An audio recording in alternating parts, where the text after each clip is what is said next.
Chapter 14. On Saturday, Professor Snape stopped by the Slytherin table while Rigel, Pansy and Draco were immersed in a discussion of one of their transfiguration quizzes over breakfast. "I just don't see how it's a switching spell if only one of the animals gains something," Draco was saying. "It's got to be a combination vanishing and partial transfiguring, doesn't it?" "No, because even though it seems like the nose of the mouse just disappears, in truth it gets switched with the beetle's nose. The only thing is, beetles have no noses, so..." Pansy broke off her explanation when their head of house loomed suddenly up behind them. "Good morning, Professor Snape." "Good day, Miss Parkinson, Mr. Malfoy," he nodded curtly. The potions master was dressed in his usual all-black robes, but the protective overcoat he wore while teaching or brewing had been left off. "Mr. Black, immediately following this meal you will accompany me to Diagon Alley. I will await you in the entrance hall in 20 minutes' time." "Yes, Sir," Rigel said after swallowing, though she wished she'd kept her mouth full when her friends turned expectant expressions on her. "Why are you leaving the school with my godfather?" Draco asked. "Is he taking you to buy potions ingredients or something?" "Well, not exactly," Rigel shrugged apologetically. "Oh, dear," Pansy sighed gracefully, "you've forgotten to tell us something important again, haven't you?" "Kind of," Rigel said. "Remember that meeting Professor Snape called me in for on Thursday? The one you were being all mopey about?" "Yeah, we remember," Draco said, grinning a bit to show that he was teasing. "Well, it was about my spellcasting, or rather, my lack of spellcasting," she told them. Pansy and Draco both leaned in closer to show their attention. "He examined my wand, and he thinks it may be part of the problem, so I'm to get a new one today." "But that one is new, isn't it?" Pansy pointed out. "Didn't you get it at Ollivander's?"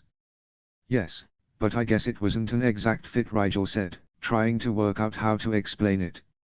In the end, she told them everything she and Snape had figured out, though she significantly downplayed the part where she had lost her temper and trashed the entire office. When she was finished, Pansy looked a bit confused and Draco looked pensive, but they didn't have time to discuss it much as she'd used her entire 20 minutes relating the events of Thursday night, so she told them they'd talk about it when she got back. Rigel made it to the entrance hall at about the same time Professor Snape did, and the two of them set off without a word between them, down the sloping lawn toward the main gates. They walked in silence to Hogsmeade, and if Rigel thought it was odd that Snape would rather walk in the brisk morning air than take a carriage, she didn't question it. The little town did a bustling business on Saturday, and she and Snape wove their way to the Three Broomsticks with difficulty, but they got there eventually, and Rosmatar, the pretty-faced owner of the pub, allowed them to use her flue right away. Rigel had never liked the flue, which for some reason always insisted on spitting her out, instead of sending her on with a gentle push, the way it did everyone else. Archie used to say it was because she tasted like potions ingredients.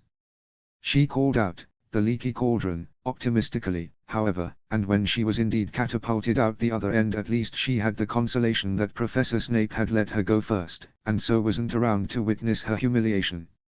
Tom, the barkeep, helped brush the soot off with a grin, and by the time the potions master strolled through the flames like he didn't even notice them, Rigel was once again presentable and poised. Snape took her through the back alley wall and glared a path through the throng of Saturday shoppers to Ollivander's dusty little shop.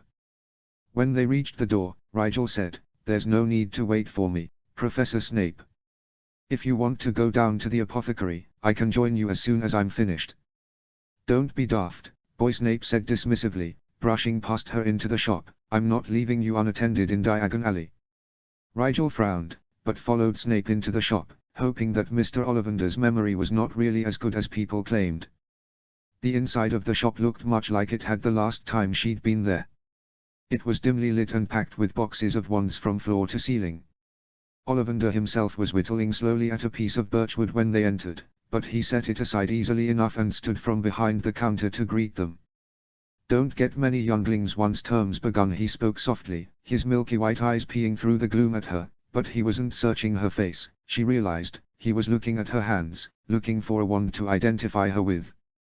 He remembers the wand first, and who bought the wand second, she thought. How attached he must be to them. Suddenly she felt a bit nervous about returning one to him, as though it were incredibly rude, or as though she were returning a child to an orphanage. Snape held his own wand out for Ollivander to see, and Rigel realized it must be customary for a wizard to do so when he returned to the little shop, for Ollivander seemed pleased, but not surprised. "Ah, yes. 13½ inches. Ebony and dragon heartstring." Ollivander smiled at the wand as if looking upon an old friend, highly non-conforming and good for combative magics. Rigel glanced quickly at Snape's face, but there was no clue there to how he felt about such an assessment. Perhaps he had heard the description before. "And you, youngling?" Ollivander looked so expectant that Rigel found herself pulling the ash wand from her pocket and holding it out to him. Ash, 12 inches, and a hair from a particularly docile unicorn. I parted with this wand but a month ago. What seems to be the problem, miss?" Rigel caught the ancient wand maker's eye and widened hers beseechingly. Ollivander hesitated, taking in her Hogwarts robes and masculine haircut in an instant, and continuing, "Mister, forgive me, child, but I cannot recall." "It's black, Rigel, black, remember." She smiled gratefully at him, thinking that Ollivander reminded her somehow of the Hogwarts sorting hat, and missing the incredulous look Snape was giving Ollivander behind her back. "I came in with my cousin, Harry Potter. Harry got an elm wand, with a unicorn hair as well." "Ah, yes." Ollivander smiled in a way that almost twinkled, which relieved Rigel but reminded Snape eerily of Dumbledore. "I know why I don't recall you. I didn't really consider that wand sold, after all. Knew you'd be back, Mr. Black, and here you are." "Yes," she shrugged ruefully, "you were right, and this wand doesn't work for me." "Well, give it here, no harm done," Ollivander said. "You've not bonded with it properly anyway, so I'll wipe it clean and it'll go to someone who really needs it.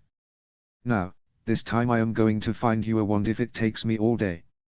He hummed happily and stowed the ash wand in the back room before tottering around the stacks and collecting boxes as he went. He sat Rigel down in a chair despite her pleas to let her help him with all the boxes, and when he had a good amount he took a stool next to her chair and held the first wand out for her to take. "Maple and unicorn hair, rather springy, try." "Oh dear." The wand had bucked in her hand the moment she grasped it, and a potted plant in the corner met an untimely end in an explosion of singed leaves. "Ah, yes, I'd forgotten just how explosive your magic is, Mr. Black." Ollivander waved off her apologies with a smile. No matter, we'll have to do things a bit differently, that's all." "Professor Snape thinks that I've suppressed my magic to a dangerous level," Rigel said, glancing at the silent professor, who seemed content to watch the process carefully from the sidelines. "Will it even be possible for me to bond with a wand as I am now?" "Oh, yes, I should think so." Ollivander scratched his white head of hair. "It's true that usually I can sense a kind of magical leakage from younglings like you, and I believe that ambient magic is what the wand uses to choose the right wizard, but even if your magic is tightly controlled, the right wand would be sensitive enough to pick up on it." "But there's no way for us to know without trying them all," she clarified. "Yes, I'm afraid without being able to sense the pull myself, it is difficult for me to know which wand to try," Ollivander said. "But you tried a great many last time, so we can eliminate those right off." "How many does that leave Mr. Black to try?" Snape asked, his voice tight with annoyance. "Oh, no more than 600 or 700, Ollivander estimated, missing the look of horrified resignation on the potion master's face. But of course I haven't used that in years." They waited patiently for him to continue, and he did, after sending them a slightly hurt look that suggested he'd been hoping for them to rise to the bait and say something like "unless what, or used what in years." He puttered back behind the counter and pulled out a dusty old book that looked like it had been bound in the early days of parchment making. It was yellowed with age and cracked in several places along the spine. Ollivander cheerfully flipped it open, completely ignoring the musty smell that was so strong Rigel sneezed twice to clear her airways before she could breathe again. "This is a book that I haven't used since I was in training under my great-uncle the wand maker," told them. "It's a wand predictor, useful for wand makers who cannot yet sense the resonance between wand and wizard for themselves. It won't pinpoint the exact wand, but it gives a good idea of where to start." He gestured for Rigel to come forward, and she saw that filling the pages were rows and rows of thumbprints done in some kind of red ink, with a suggested wandwood and core beside each one. When Ollivander seized her hand and pricked her finger with the tip of a quill, she realized belatedly that the thumbprints were done in blood, and she reluctantly coated her thumb with enough of her blood to make a clear print. Within a few minutes, a new word had appeared beside her name. "Holly." Good, Ollivander said, sometimes it takes a while for the book to figure out the core, but holly would indeed fit you quite nicely, I should think. It is a volatile wood, and good for dealing with impetuous emotions. It's also quite protective, and I dare say any holly wand that chooses you won't be quite so keen to give you up as that ash wand was. He broke off as the next words appeared beneath the wood suggestion. Phoenix feather. Ollivander was quiet for a long moment. He peered pearly-eyed into her very soul, it seemed, before he said, a rare combination. A phoenix's allegiance is hard won, Mr. Black, and they are creatures capable of both great detachment and great initiative. Combining the aloof nature of the phoenix with the passionate nature of holly usually results in disaster, and as such I am afraid I have only one wand which fits these specifications at the present time. Ollivander shut the book carefully and pulled a box from a shelf near the back of the shop. The box looked quite old, as if it had been waiting around for quite some time, and for some reason the back of Rigel's neck prickled as she gazed at it. Ollivander opened the box reverently, but instead of taking the wand out and handing it to her, he simply held the open box out toward her. Holly and phoenix feather, 11 inches, nice and supple. Go on and take it. Rigel gazed at the holly wand with trepidation. Her neck was tingling fiercely now, as though fate herself was breathing on it, and as she took the wand the tingly, prickly feeling moved from her neck to her head and swept through her entire body. She thrummed at the wand, and the wand thrummed back.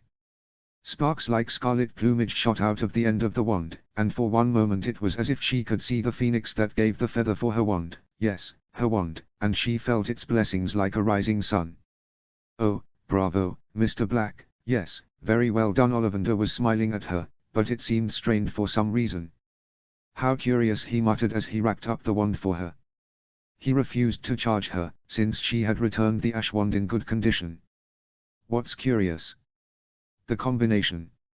Rigel asked, curious herself now about what could make a wizard of Mr. Ollivander's age curious. Ollivander looked her very carefully in the eye. Mr. Black, I will not lie to you, this wand was meant for great things. The phoenix whose feather resides in your wand gave another, just one other. When two wands share the origin of a core, spectacular things are known to happen. I wonder what this connection will mean for you. I am curious to see if you ever find your wand's brother.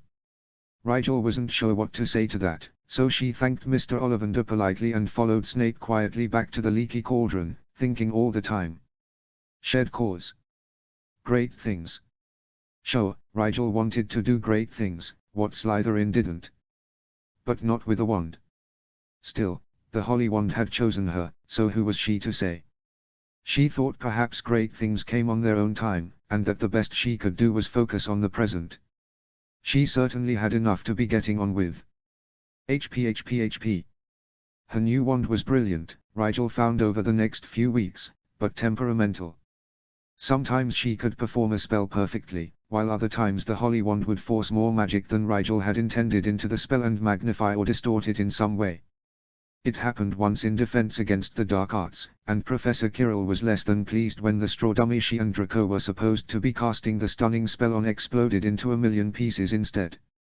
Don't worry about it, Rigel Pansy said when Rigel had gotten a week's worth of detention for destroying school property. It's not your fault.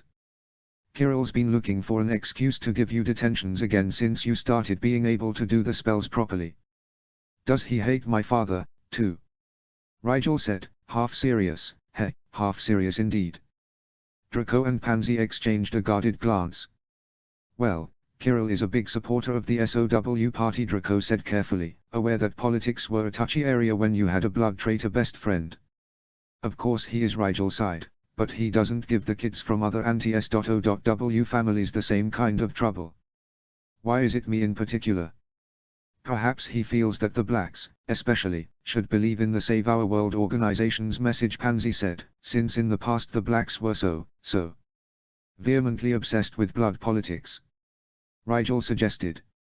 It had been a weak attempt to lighten the mood, and neither of her friends laughed. Well, there's nothing that can be done this moment, so let's talk about something else. When she asked Snape about her wand acting up, he told her it was likely siphoning off the built-up energy in her magical core whenever it could, and that the solution was simply to do more magic with it. Rigel wasn't so sure. At times the wand seemed to have a will of its own, but it wasn't that the wand was doing things she didn't want it to do, exactly. More that it was doing things she wasn't willing it to do. Once in a crowded hallway, Rigel had stubbed her toe against a suit of armor on her way past. As she stopped to examine the toe, cursing and dreading being late to her potions practical class, she'd noticed the pain receding at the same time she noticed the wand in her pocket heating up. By the time she'd gotten her sock off, the injury was completely gone, despite the small amount of blood left on the inside of the sock to attest to its presence. Just as she'd thought this, however, the wand in her pocket thrummed once more, and the blood stain disappeared as well. By Halloween, she was ready to bury the wand in the deepest cavern she could find and pretend she'd never laid hand on the menace. It had taken to completing the spells she was supposed to learn in class almost before she could form the incantation. No one else noticed, but Rigel couldn't help but feel cheated. To prevent her wand preempting her conscious direction, she had to very carefully not want the spell to work until she'd said the incantation and done the wand movement correctly. Even then, she had a sneaking suspicion that her wand was only humoring her. October had been extremely trying, even setting aside the rather spirited nature of her new wand. Most of her professors had oh so generously assigned her extra credit work to bring up her grades in the classes she'd been failing most spectacularly at with the ash wand.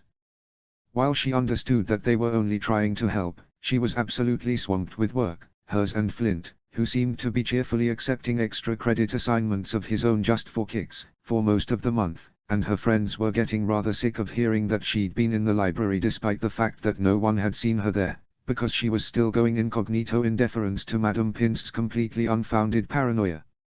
Perhaps that was why Rigel was so looking forward to Halloween feast that she sped recklessly through the dungeons on her way to the Great Hall. She was late, because she'd gotten caught up in an essay on basic ward theory for Flint's Dada class and had to rush back to the common room to stash her book bag, with her costume inside, before going back upstairs to the feast. She left her wand in her bag, too, to prevent it from doing something unpredictable at the feast. She just wanted to have a nice, quiet, uneventful few hours with her friends, thank you very much. By the time she eased into the hall, the feast had started. Pansy had saved her a seat on her left, with Draco directly across the table, and Rigel took it gratefully, glancing around in awe at the mountains of food she had to choose from. She was fairly sure the house elves had invented some of the things on the table, if for no other reason than that there couldn't possibly have been that many dishes of edible things already in existence. We were beginning to think you weren't coming. Pansy nudged her jokingly by leaning her left shoulder on Rigel's briefly. Wouldn't miss it, Rigel said as she began filling her plate with bits from different dishes, just got caught up. In the library, her friends chorused wryly. Of course you did, Draco said in what she thought was meant to be a conspiratorial tone. It came off a bit patronizing, as Draco was of the opinion that he was doing Rigel a gracious favor in humoring her every time she lied to them about going to the library. Rigel didn't blame him for doubting her, apparently her disguises were quite good. Well, wherever you were, you just missed quite a bit of excitement, Not said, leaning around Pansy to grin cheerfully at Rigel. Oh, she raised an eyebrow curiously. She was only about 10 minutes late to the feast, but perhaps the headmaster had started things off with a bang. Someone played a prank on the Hufflepuff tables. Abinai smiled his usual, cryptic smirk. Stupid duffers, mumbled Goyle into his pumpkin pie. Rigel thought that was rather saying something in Goyle's case. What happened? Rigel had a good view of the Hufflepuff table over Draco's shoulder, and nothing appeared to be wrong with the badgers. A couple of the jack-o'-lanterns on their table exploded into fireworks, Not said. Pansy had given up eating and simply leaned back politely while Not filled Rigel in. Nothing special, just a bunch of common zonkos, but bits of pumpkin sprayed everywhere, and they went on for a good 5 minutes, I think. It was amusing watching the puffs scatter like Cornish pixies while the professors tried to contain them. Strange, Rigel commented as she judiciously applied caramel in a faint drizzle over her apple slices. What's so strange, Rigel? Draco said, Hufflepuffs get pranked all the time. Does Ravenclaw House do much of this pranking? Rigel asked. No, of course not. Not looked just as confused as Draco. It's all Gryffindors and Slytherins, mostly. Then it's strange that Hufflepuff would be attacked in the middle of a prank war in which Gryffindor and Slytherin are supposed to be targeting one another. Rigel shrugged. They must have really annoyed someone. "Oh, yeah, I guess not," turned back to his food once more, and Pansy allowed herself to continue her own meal with a look of resigned indulgence you'd expect from a mother with her children. The food was excellent, and Rigel made a note to tell the house elves that they'd outdone themselves between the feast and the decorations. The caramel was much thicker than she'd realized, however, and she made a face at the sticky feeling on her gums as she reached for the glass of pumpkin juice sitting by her plate. The goblet was halfway to Rigel's lips when someone cried out in sudden alarm from behind her, and a hand came flying over her shoulder to knock the pumpkin juice violently from her grasp. The goblet spilled onto the table with a loud clanking noise, and the liquid inside splashed onto her right hand and arm. Immediately, Rigel knew it was not pumpkin juice. It burned in the places it had spilled onto her bare skin, and her robes were smoking and fizzing where the liquid had splashed them. She leapt up from the table, shouting, "Stay away from it," to everyone sitting near them. Rigel hauled Pansy out of her seat with the hand that hadn't gotten splashed and pushed the blonde girl behind her toward the Gryffindor table. The boys sitting near them had all stood and moved away from the area of the spill, and she didn't think any of them had gotten hit. Thank Merlin the house tables were widened to accommodate the extra food that night, or Draco might have gotten a lap full of the stuff. As it was, only Rigel was hurt, but gods it hurt. Pansy grabbed a pitcher of water from the Gryffindor's table and upended it quickly over Rigel's right hand and forearm. There was instant, cooling relief, but it was short-lived. Soon her skin was burning again, even as Pansy grabbed another pitcher and poured it over the affected area, going slower this time and trying to prolong the relief. Move aside, Professor Snape's loud growl cut a path for the teachers through the press of students, mostly Slytherin and Gryffindor as they were the closest, who were trying to see what was going on. Rigel was spun to face the potions master, who took quick stock of the situation and with cool efficiency reached out and ripped the right sleeve off of Rigel's robe completely. Her arm was revealed as she'd only put on a short-sleeved polo under her robes that day, and the patches of bright red skin stood out like stripes on a candy cane. Snape pulled out his wand just as a matronly woman in a white habit, who Rigel assumed uneasily to be Madame Pomfrey, appeared beside them to pull hers out as well. They both cast Aguamenti onto Rigel's arm, and the steady stream of soothing, slightly cool water made Rigel sag with relief. Rigel eyed Madame Pomfrey as the older woman examined the arm, and prayed that the superficiality of the wound would ensure that the Mediwitch didn't need to do any deeper or more general health scans. Draco was there to brace his hands on her shoulders so that she wouldn't sway dangerously toward the floor, and when she looked over to smile gratefully at him she ended up wincing at the thunderous look on his face instead. He was tight-lipped and shaking, and his anger seemed to be entirely directed at Blaise Zabinai. No, wait, at the little blonde girl Zabinai was holding tightly by the elbow. Seeing the quizzical look Rigel was sending him, Zabinai smiled in his peculiar way and said, "What shall I do with your little blonde butterfly? She seems to have become discontent with merely watching you, Black." The girl flushed deeply, her pretty blonde pigtails quivering slightly as she shivered under Zabinai's predator stare. Rigel blinked as she recognized the first-year Hufflepuff. "Abbott?" Rigel asked blankly, "You're the one that's been following me?" "She's the one that knocked the acid onto your arm," Draco hissed in her ear, glaring at the girl, who whimpered. "Please, I didn't mean to," she said brokenly, and Rigel could see that she was crying now, gazing tearfully at Rigel's injured arm, which Snape and Pomfrey were taking turns keeping underwater while the other teachers tried to reinstate order somehow. "It looked pretty purposeful to me," Pansy said darkly, righteous indignation in every breath. "You were running right at him, and you practically dove for that goblet." "I was trying to stop him." Abbott blubbered fearfully. She looked back up at Rigel imploringly. "I thought I was too late when I saw you about to drink from it, so I panicked. I didn't know it would burn you, I just knew you couldn't de-drink it."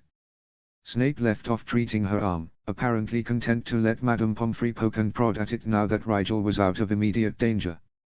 The water had washed away all traces of the chemical, and even as Pomfrey cast various disinfectant and healing spells over it, house elves were popping in to take care of the acid that had spilled over the Slytherin table.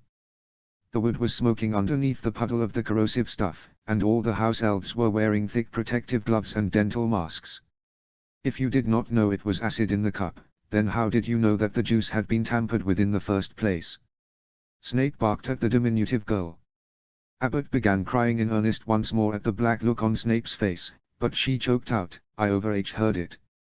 I left the feast to go to the bathroom, and I heard someone mention Rigel's name, Black, I mean.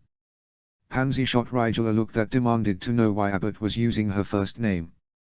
Rigel sent her a helpless, Dante look at me, shrugged and turned her attention back to her attacker, who was looking more and more like her rescuer if her story was true. It was a b-boy, I think, Abbott said, still sniffling pitifully. I was passing the alcove by the stairs, and I heard him say he'd gotten the tea tablet into Black's drink, and then he laughed, and he was thanking someone for setting off the fireworks at our table earlier. Almost every Slytherin who had been sitting near Rigel's empty place scowled darkly at the realization that they'd been played for fools. The Gryffindors at the table behind them were listening in, some openly frowning as they put two and two together and realized that their house was the most obvious perpetrators, since the fireworks had ensured everyone was looking away from their table when they went off. I realized the prank must have been a distraction, and that whoever it was had used the confusion to slip something into Black's drink, and I ran back in as fast as I could to try and stop you from drinking it. Abbott widened her impossibly innocent eyes further, and Rigel felt strangely like someone expected her to kick a puppy. Please, please, Black, I didn't know it was acid or anything, I just thought it was poisoned. I didn't mean to hurt you. She whispered the last part dejectedly, ducking her head in guilt but unable to turn her face away because Zabinai was still holding onto her arm, albeit more gently now. Rigel sighed tiredly. Pomfrey had patched her up with a bandage, and she broke into the conversation to say, "You should be good as new by tomorrow morning, Mr. Black, but I will leave a draft to ward off infection with Professor Snape tomorrow, and I expect you to take it." Rigel nodded meekly in the face of the Medewitch's no-nonsense tone. She wondered why Dumbledore hired so many stern, matronly witches to work at Hogwarts. Snape surveyed the lot of them balefully. "If I find out you are lying about this incident, Miss Abbott, you will rue the day you got your Hogwarts acceptance letter." As it is, he took a deep, fortifying breath as his gaze shot from Rigel's newly bandaged appendage to Abbott's tearfully sincere face. 10 points to Hufflepuff, for preventing grievous injury to another student. The hall gaped with silence, and Rigel was sure she saw Snape's lips twitch ever so slightly upwards as he swept out of the room with a sinister flourish. "Prevented," Abbott stuttered, "but I caused." "Professor Snape is right." Rigel smiled tiredly at the other girl. "You couldn't have known it would hurt me to spill it, and even then, it would have been worse if I had drunk it like I was supposed to. I owe you one, Abbott." "Oh, no," she smiled tremulously, probably relieved that the Slytherins didn't think she had been the one trying to hurt one of their snakes. "You saved me on the stairs that day, anyway. I'm just glad you're okay." Rigel could have pointed out that the railing had saved both of them that day on the Owlery stairs, but, as a Slytherin, she was obligated to take get-out-of-debt-free cards without asking questions. She smiled her thanks once more to the Hufflepuff and nodded at Zabinai to release his prize butterfly. She wondered if she imagined it, but he looked almost disappointed as he dropped the girl's arm and pushed her gently toward her housemates, all of whom congratulated and admired her for her heroic good deed. The whole great hall was staring at Rigel, she now realized, and with a brief sigh, she said, "I'm gonna head back to the common room. You guys enjoy the feast." She started to turn away, but... as if... Draco caught her left arm and dragged it over his shoulder in a blatant show of support, and Pansy gently set her hand in the crook of Rigel's right elbow, above the bandages. The two of them escorted her proudly and defiantly out of the hall. Rigel took note of several faces on her way to the doors. Rosier and Rookwood were both following her with their eyes, Rookwood carefully and Rosier lazily. Ron was sending her a sympathetic grimace, and Neville, sitting next to him with his head in his hands, looked decidedly green. She'd really have to stop injuring herself in front of the poor kid. Flint was seated at his end of the Slytherin table, looking for all the world as if he'd never gotten up, but he sent a pointed, unimpressed look toward her bandage that clearly said she was not going to be getting out of writing essays for this. She rolled her eyes discreetly at him. As they left the curious and calculating eyes of the students behind them, Rigel could not suppress the traitorous little part of her mind that noticed the Weasley twins, usually so easy to pick out of a crowd, were nowhere to be seen. They made it back to the common room in no time at all, and the three of them collapsed. Well, Rigel collapsed and her pure-blooded friends sat swiftly on either side of her, onto a low-backed couch. Pansy's eyes darted helplessly between Rigel's tired, resigned face and her bandaged arm, and she stood just as swiftly and strode off toward her dorm room. Draco made a move to go after her, but Rigel held his arm. "She'll be back, she just needs something to do." Sure enough, Pansy returned a minute later carrying a tea tray in her hands, with a tin of her grandmother's biscuits levitating shakily behind her. As she set about making them all tea, Draco started what Rigel knew was going to be an awkward conversation. Who would do something like this? He stared incredulously at her arm, and Rigel wondered how much worse it must have been to stand and watch helplessly while a friend was hurt. She laid a hand reassuringly on Draco's arm, and his eyes finally moved away from her bandaged leg. I just don't understand. If it was a Slytherin, okay, one of them might resent you for your family's politics, but we already know it isn't, presuming this is the same coward who attacked you in the dungeons before, and besides, there are very few who's pull something so nasty on a first year, particularly a Slytherin first year. It goes against everything this house stands for. I doubt it's a Hufflepuff, Pansy said, her voice perfectly poised though her hands shook ever so slightly as she passed out the teacups. You saw how pleased they all were with Abbott's actions, and presumably Abbott would have recognized the voice she overheard if it was a Hufflepuff. It would have been difficult to set off the fireworks without help from a puff, though Rigel said after taking a sip of the sweet jasmine tea, I think probably whoever it was had an accomplice in Hufflepuff, but the accomplice likely didn't know how serious the prank was going to be until it was too late. We can't count on them coming forward, since he or she will be too scared of both the instigator's retaliation and his housemates' disapproval. That leaves Ravenclaw and Gryffindor, Draco said, but I think we can rule Ravenclaw out because their table is on the far side of Hufflepuff's in the Great Hall. The only ones who could have used the window when we were looking at the fireworks effectively are the Gryffindors. A lot of them didn't look too happy with the prank, either, Pansy pointed out. It's no wonder the Weasley twins hightailed it out as soon as it was clear that Rigel was okay. What? Draco frowned. You think the Weasley twins did it? I guess they would be the most likely to have a supply of fireworks on hand. I don't know, Pansy shrugged, but whether they did or didn't, people are going to suspect them. We know there were 2 people involved, and that at least one is probably a Gryffindor. We also know that there were Zonko brand fireworks used, and that they have a history for pulling pranks that are timing sensitive, as this one was. Oh, I still can't believe they slipped something into your drink without anyone noticing. Rigel, I'm so sorry. Rigel shook her head. Don't worry about it, they might have floated whatever it was into the cup for all you know, and how could you have noticed that, with all the fireworks? And speaking of, what was that? I've never heard of a potion that makes beverages into corrosive acid. It was a tablet, Draco said. My father told me about them, because the ministry's been having a lot of problems with them lately. They started out as a joke, sold, again, at Zonko's. It was supposed to be a gag. You slip the little tablet into your friend's drink, and it turns the drink to solid wood, but without changing the appearance of it, so your friend tries to drink it, the liquid won't come out, everyone laughs. The problem is, these converter tablets turned out to be a lot easier to tamper with than they expected.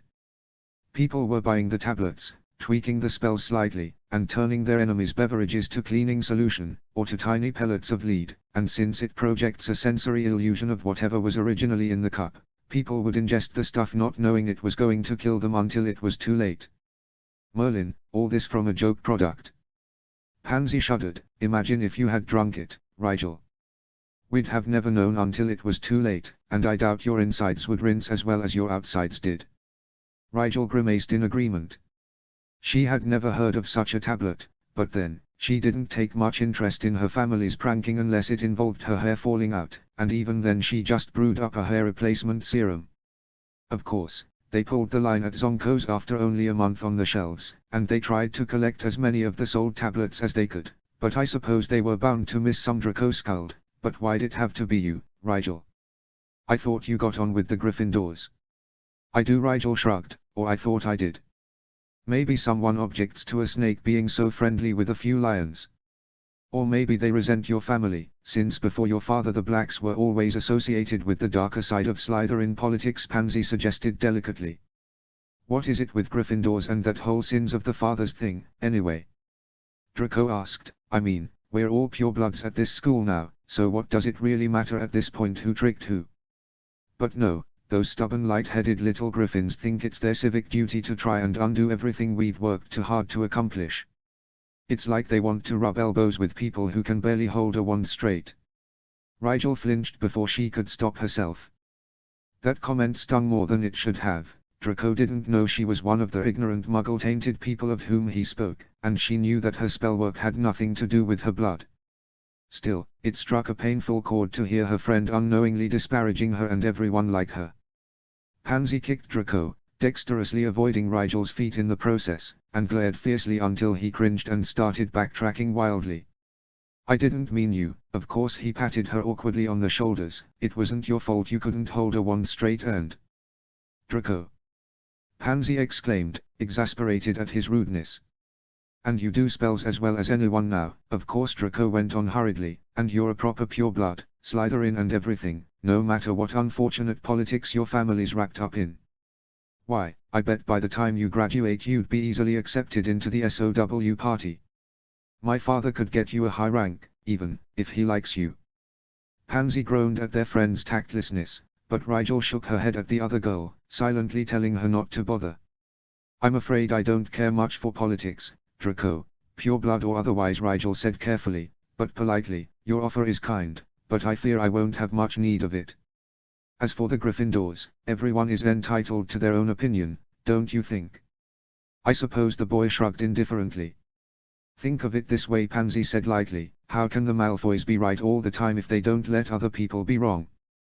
"Very well, they can be wrong, but they certainly aren't entitled to attacking my friends." Draco's face was a mask of determination. "When we find out who did this, they better hope the headmaster expels them. In the meantime, don't go running off with those Gryffindor friends of yours," Pansy said, holding up a staying hand when Rigel would have interrupted her. "I know you don't want to suspect your friends, but at least stay away from their common room. It's just foolish to go there alone when you know one of them probably wishes you harm." Rigel hesitated. She hated lying to her friends when she didn't have to, but Pansy's face was drawn and worried, and if she could alleviate some of that worry, she would. Even if it meant lying. "All right," she said softly, "I'll avoid their territory until the person who did this is uncovered." She wouldn't, not if she needed Percy's help with an essay, which she usually did if the essay was transfiguration, but Pansy was relieved to hear the words, so she dismissed the guilty feeling inside of her and reached instead for another of Pansy's grandmother's biscuits. Their talk turned to other things, like Quidditch, and the upcoming match that weekend against the Gryffindors. Draco wouldn't be playing, unless something really dreadful happened to Higgs, but he was so excited and proud on his team's behalf that the prospect of watching the whole thing with the other reserve players seemed nearly as wonderful to him as actually getting to play. Pansy was jokingly critiquing the Slytherin's strategy, which she neither cared about nor understood one whit of, when the common room wall slid open and students from the feast started filing in. Many of their yearmates came over to offer their sympathies, real or contrived, to Rigel, and even some older students stopped by their couch to assure the first years that this would not go unanswered. Rigel half-heartedly tried to sway them from getting revenge on the Griffins, since nothing was proven yet, but the general consensus was that the evidence spoke for itself at this point, and to take it lying down would just be an invitation for more abuse. As Rigel lay in bed that night, she thought at least she'd be able to write Sirius that she was almost single-handedly responsible for increasing the number of pranks in the school by a factor of 10. HP. The first week of November was pure chaos. The Slytherins had launched a no-quarter campaign against the Gryffindors, and the Gryffindors, as soon as they realized what was going on, retaliated in kind. Nearly every meal involved a prank of some kind going off, and even Dumbledore, who always seemed so amused when people's hair turned a funny color or a student sang the school song at the top of their lungs, was looking worried and troubled by the third consecutive day of the prank war. It was all the Claws and Puffs could do to stay out the warring house's way, and the only bright side was that the house elves had never been happier cleaning up all the messes that the chaos resulted in. Filch was on a rampage, giving detentions for looking suspicious left and right, and the only places safe from pranks were the common rooms, mostly, and Snape and McGonagall's classrooms. Neither head of house was at all pleased by the situation, though it was really all they could do to keep order in their own classes. The situation was not helped by the looming Quidditch season. Anticipation was high the week before the first match, and players from both teams were targeted especially viciously in hopes of winning an edge before Saturday. Draco was relatively safe, being both a first-year and only a reserve player, but someone had left a huge tarantula in his book bag on Wednesday, and it left a nasty bite on Draco's hand when he reached in for his charms textbook. Luckily, Draco wasn't allergic, and a quick trip to the hospital wing patched him up good as new, but the incident had them all paying closer attention to their things and the people they let near them. The tension that had been building all week finally reached a fever pitch on the day of the match. Pansy had woken them all up early again to help Rigel dress appropriately for both meeting the Malfoys and attending a school Quidditch game. In the end, she was dressed in casually cut robes of dark grey with emerald green embroidery along the cuffs and a deceptively delicate scarf of the same color green, which was actually quite warm. She'd certainly need it up in the teacher's box. Pansy herself had on equally casual yet elegant robes of deep green, with silver trim and a black, cashmere scarf that made her golden blonde hair stand out brilliantly. Of course, it'll still look common next to the Malfoy's hair, but there's nothing to be done about that, she'd shrugged when Rigel complimented her on it.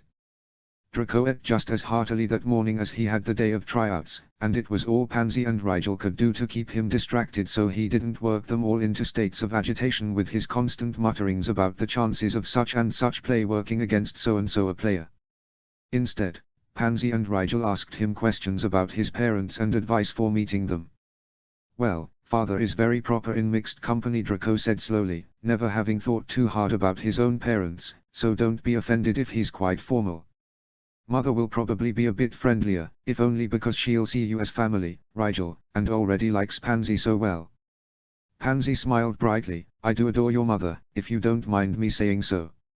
She has the most marvelous tea sets she uses whenever my mother and I visit for the afternoon. I don't think I've ever seen the same set twice." Draco rolled his eyes at Rigel, who dutifully sent a look that said she quite agreed that tea sets were a silly, girly thing. Pansy kicked both of them with her prim little shoes under the table.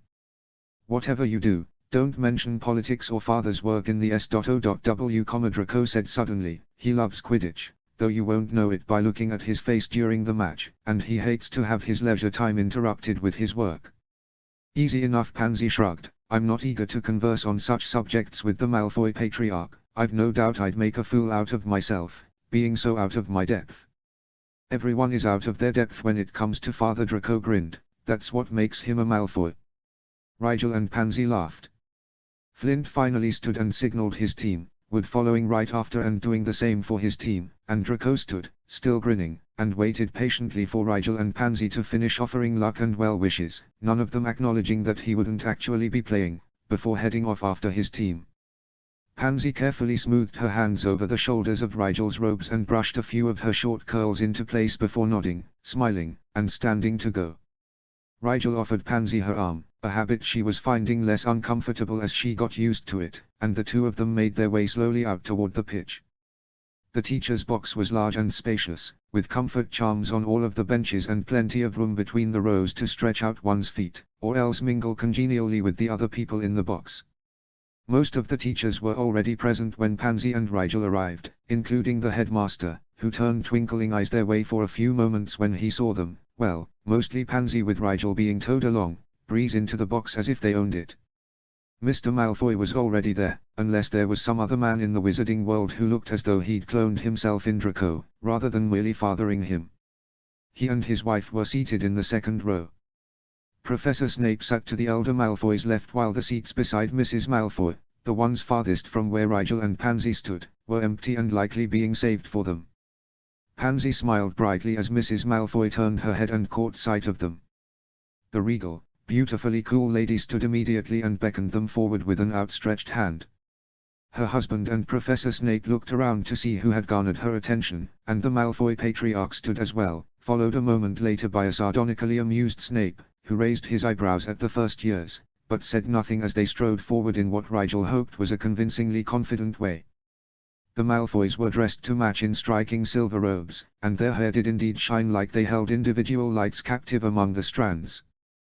Pansy stepped forward first, as was proper since she would be making the introductions. "Narcissa, how wonderful to see you today," she smiled charmingly up at Draco's mother and dipped a small curtsy, "and looking as lovely as ever, I see." "Pansy, my dear, I see formal schooling has not robbed you of your natural charm." Mrs. Malfoy inclined her head with a strange sort of regal fondness. "You remember my husband, Lucius." "Pleased to see you looking well, Mr. Malfoy." Pansy made a deeper curtsy this time. "Likewise, Miss Parkinson," Mr. Malfoy said, his voice as elegant as his silver-tipped serpent cane, "and, Rigel suspected, just as deadly when called upon. His hair was long and it framed his aristocratic visage perfectly. His jawline was just a tad stronger than most pure-blooded men, and it gave him an especially powerful aura that Rigel could immediately tell was not contrived in the least. "Your father is well, I trust?" "Quite well, thank you, Sir," Pansy said.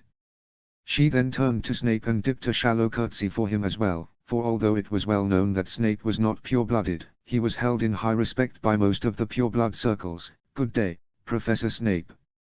"Indeed, Miss Parkinson." Snape nodded shortly, his dark eyes sweeping restlessly around the box even as he spoke.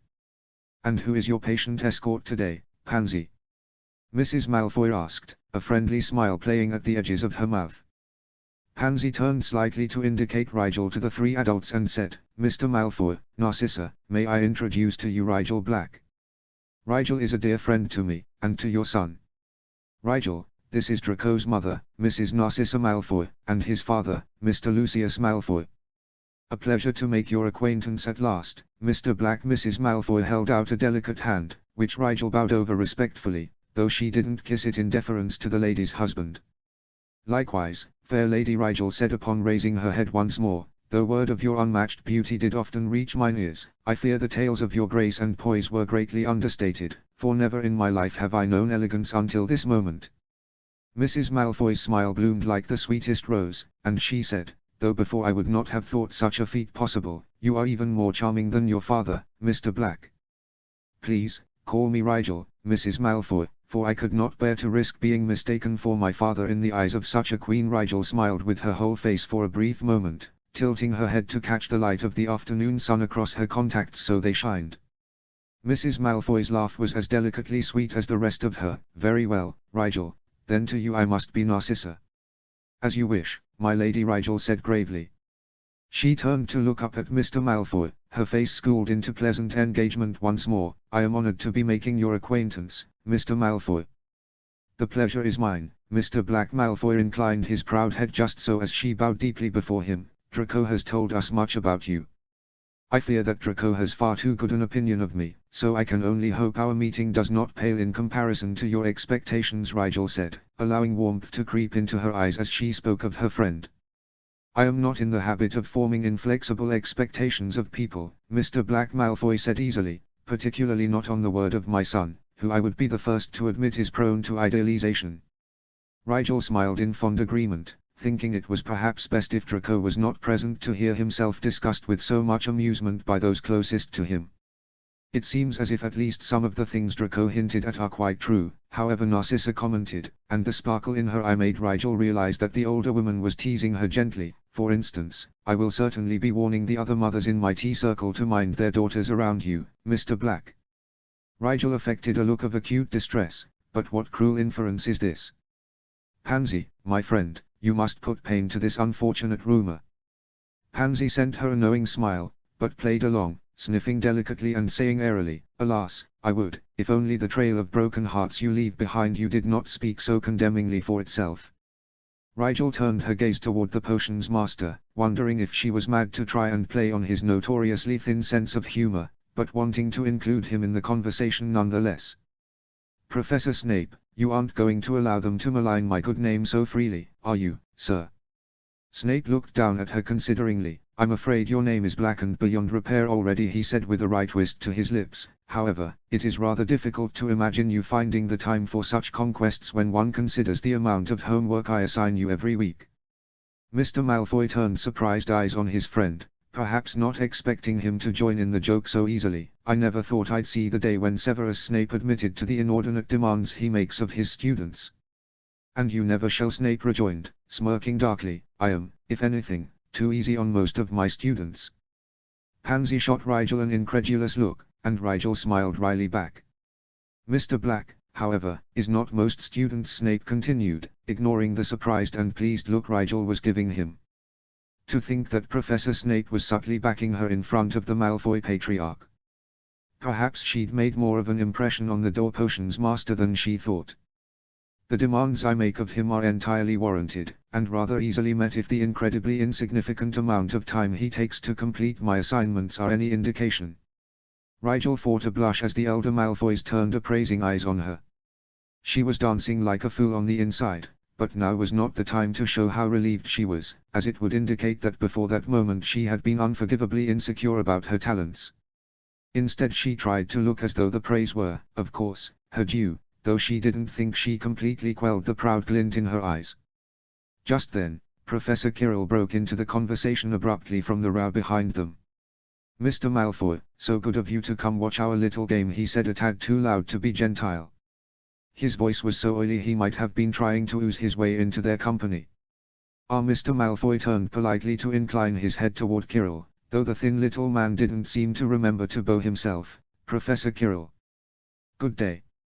"Yes, indeed, if you like this sort of thing." Quirrell waved a hand at the Quidditch stadium as if gesturing to an especially odious display of frivolity. "I was wondering, Mr. Malfoy, how the progress on that new bill is coming." "You know the one?" "Yes, I do." Mr. Malfoy pressed his lips together thinly and cast swift eyes over to where Dumbledore was chatting away with Professors McGonagall and Sprout. "That particular issue is still in the workings, and probably will not proceed apace for some time, due to certain immovable objects that at present stand in the way." Quirrell looked quite disappointed. What a shame. I had hoped to see the changes wrought within the year, you know."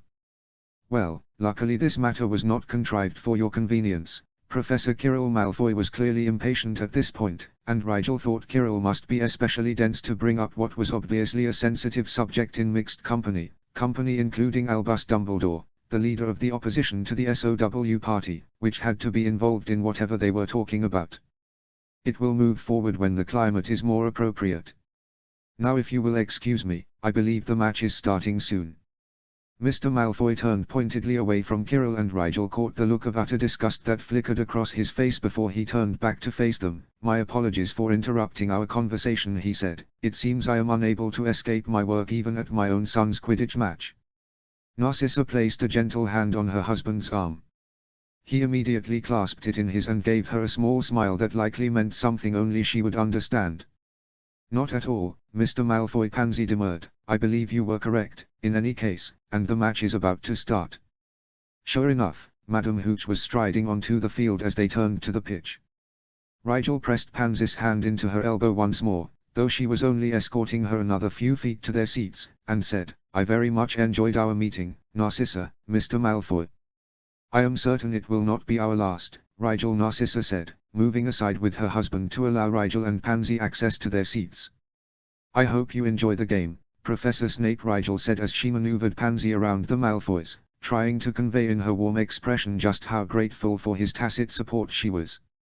"I will enjoy watching Slytherin win," Snape said confidently. Rigel noticed McGonagall throwing her college an unsportsmanlike look behind his back. They settled in to watch the game, which was being commentated by Lee Jordan, of all people, and it soon became apparent that in terms of the short-term game, the scales were tipped decidedly in Gryffindor's favor. The Slytherin team had practiced hard, it was true, and it showed in how smoothly coordinated their chasers and beaters were, but no matter how finely they maneuvered through their plays, the Gryffindor chasers were simply better. They flew as if they had telepathic connections to one another, with the kind of teamwork that wasn't found in rehearsed drills, but rather in the perfect synchronization of movement, which allowed for improvisation and split-second adaptations in maneuvers that the Slytherin team just couldn't compare to. The Weasley twins were like whirlwinds and seemed to be able to anticipate the bludger's movements, for whenever a bludger veered off somewhere, one of the twins was there to steer it somewhere else. The Slytherin beaters were focused mainly on defending their players, not even bothered to try offense with the Weasleys monopolizing the bludgers the way they were. But although Gryffindor racked up a 70-point lead in the next 45 minutes, it was the Slytherin Seeker that spotted the snitch first, and it was clear to everyone when the Gryffindor Seeker tried belatedly to follow that he was no match for Higgs. Rigel happened to glance over at the Malfoys as the Seekers went into steep dives after the little golden ball, and she noticed with surprise that Mr. Malfoy's face was rapt with attention as he fixed his cool grey eyes on the fast-moving players. It was the same, intensely focused look Draco affected when he was really excited about something but knew better than to show it. The engrossed look on his face faded a few moments after Higgs caught the snitch, but it made Rigel feel better about the aloof aristocrat now that she knew he could be passionate about something as benign as a school Quidditch game. After the game, Rigel and Pansy politely thanked their hosts once more, and said goodbye to the Malfoys and Professor Snape. "Give my regards to your father, Mr. Black," Narcissa said, her face betraying no discomfort in acknowledging her estranged cousin. "I will, my lady, though it will be cruel of me to make him so jealous of my good fortune in meeting you," Rigel said, pulling out one last smile for her friend's parents. Narcissa laughed delightedly as they left, and Rigel couldn't help but smile a bit proudly at how well she'd done in playing Archie. She was charming and proper, which was all anyone could really ask of a pureblood at their age.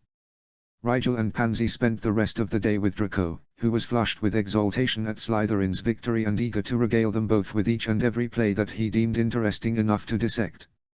It wasn't until much later that Rigel would look back on that day and wish she had paid more attention to what a certain Malfoy had been saying, but then, that day was a long way off, and for now it was enough for the 3 first years to share in their house's victory and celebrate as only the very young and very innocent are wont to. HP. End of Chapter 14.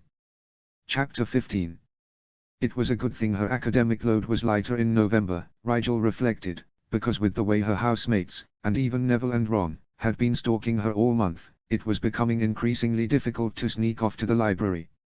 Once she was actually in the library, ensconced behind her alternate pins-proof personas, Rigel could work in peace, but so determined were her friends and fellow snakes to keep her from being jumped on their watch. Yes, Pansy had made up a watch schedule, that Rigel was hard-pressed to use the bathroom alone, much less run off to complete secret assignments in disguise. Her marks had been steadily improving with the use of a, mostly, working wand, so without the extra credit assignments, she'd sent an owl to Flint begging him to stop accepting extra work until her friends stopped following her. Rigel was actually managing okay, at least with her written work.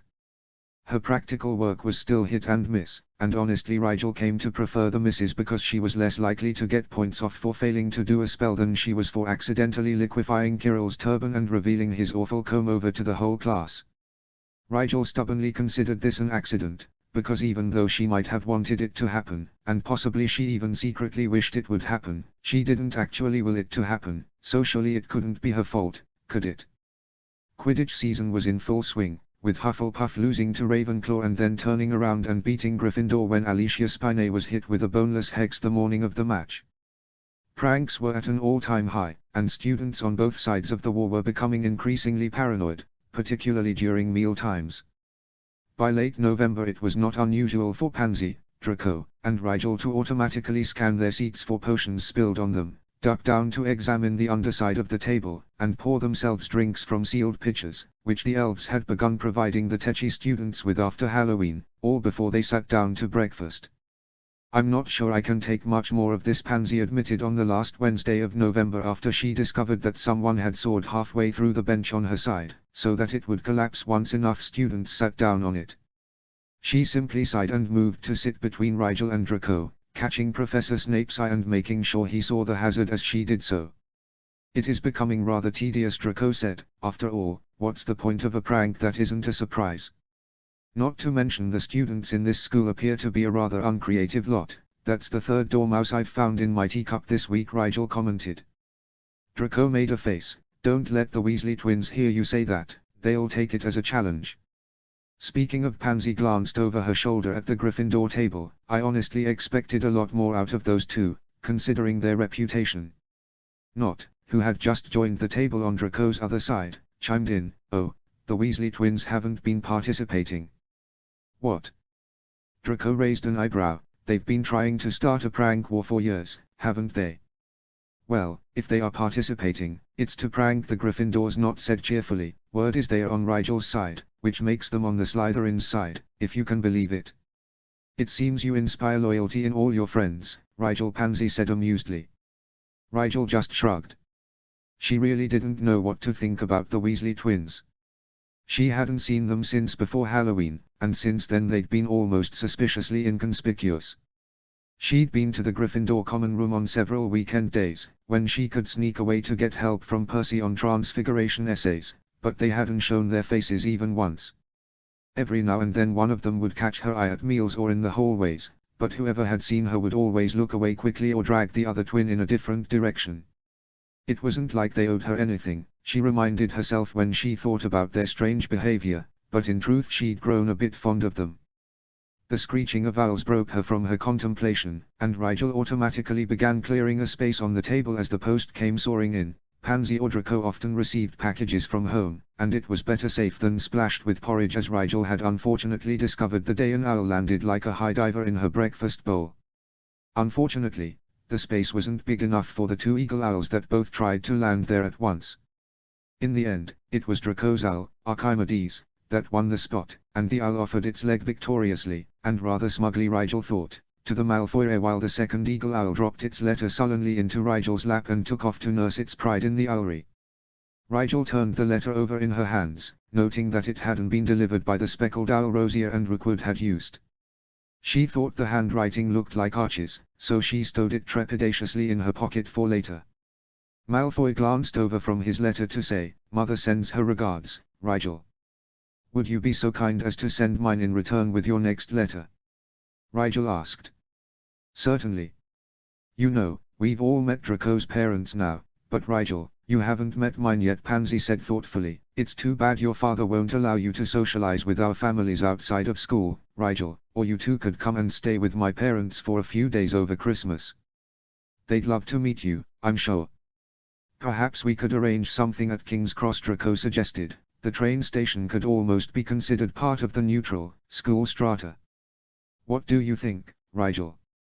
Would your parents go for it?" Rigel's brain stalled painfully. How on earth was she supposed to field this? "Well," she said slowly, "I would certainly like to meet your parents, Pansy, however perhaps I should meet them first without my dad or uncles there to cast their social shadow, so to speak." Pansy was nodding with deep understanding. "I see. Yes, it might be best for you to be introduced on your own first, then. In fact, that would be even easier. You can meet my parents before your family gets to the station. Just send them a letter that tells them to meet you half an hour later than the train arrives." "Good idea," Rigel said, "I'll do that." It was just after Dada, when she'd slipped her bodyguards and hidden in a shaded alcove behind a suit of armor, that she got a chance to read the letter. It was indeed from Archie, and Rigel smiled as she read. "Harry. Sorry if I freaked you out with the eagle owl. It's not an emergency. I just couldn't figure out how to put all this in code, so I'm not going to bother. From now on, eagle owl means you encoded, and if it's real urgent I'll write your name in red ink on the envelope, okay? I got a letter from your dad. Uncle James said that Sirius received a notice from the school nurse saying you'd been injured somehow. James said you wrote Sirius explaining about it, and they both seem to think you're involved in some kind of prank war based on house rivalries and things.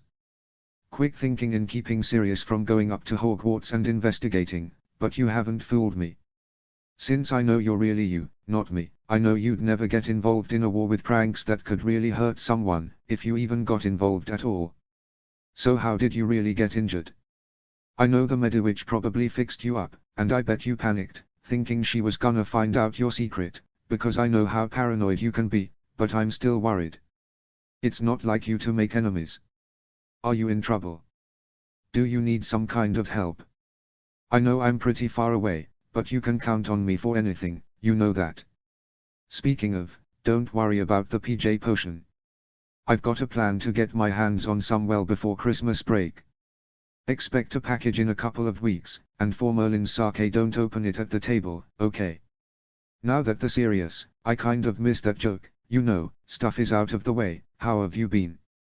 My studies are so interesting, Harry, and I can already heal bruises, minor cuts, and we're working our way up to broken bones in December. America is great. Well, I mean, not that I've seen anything but the AIM campus, but all the kids in my tract are really cool. You've really got to meet Hermione. She's as brilliant as you are, I think, and not as stiff-backed as I thought. She's instrumental in my daring plan to get the PJ potion, so don't worry, because with her on board nothing could possibly go wrong. And with those ominous last words, I leave you. Archie. Rigel read the letter twice more, then ripped it into tiny pieces, vowing to dispose of them in various trash cans around the school. Rigel realized belatedly that she'd have to start studying healing theory in the library as well. It would be suspicious if Harry, who was supposedly in the healing program, came home without an ounce of healing knowledge. She was relieved that she didn't have to worry about trying to make polyjuice in the next month, but if Archie got caught it would mean a lot of awkward questions. Rigel shrugged off her worries.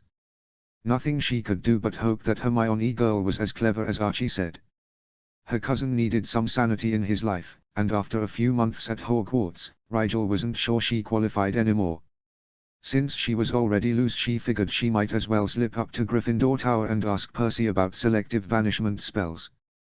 Pansy and Draco would have her hide either way, so Rigel tried to at least get something productive out of it.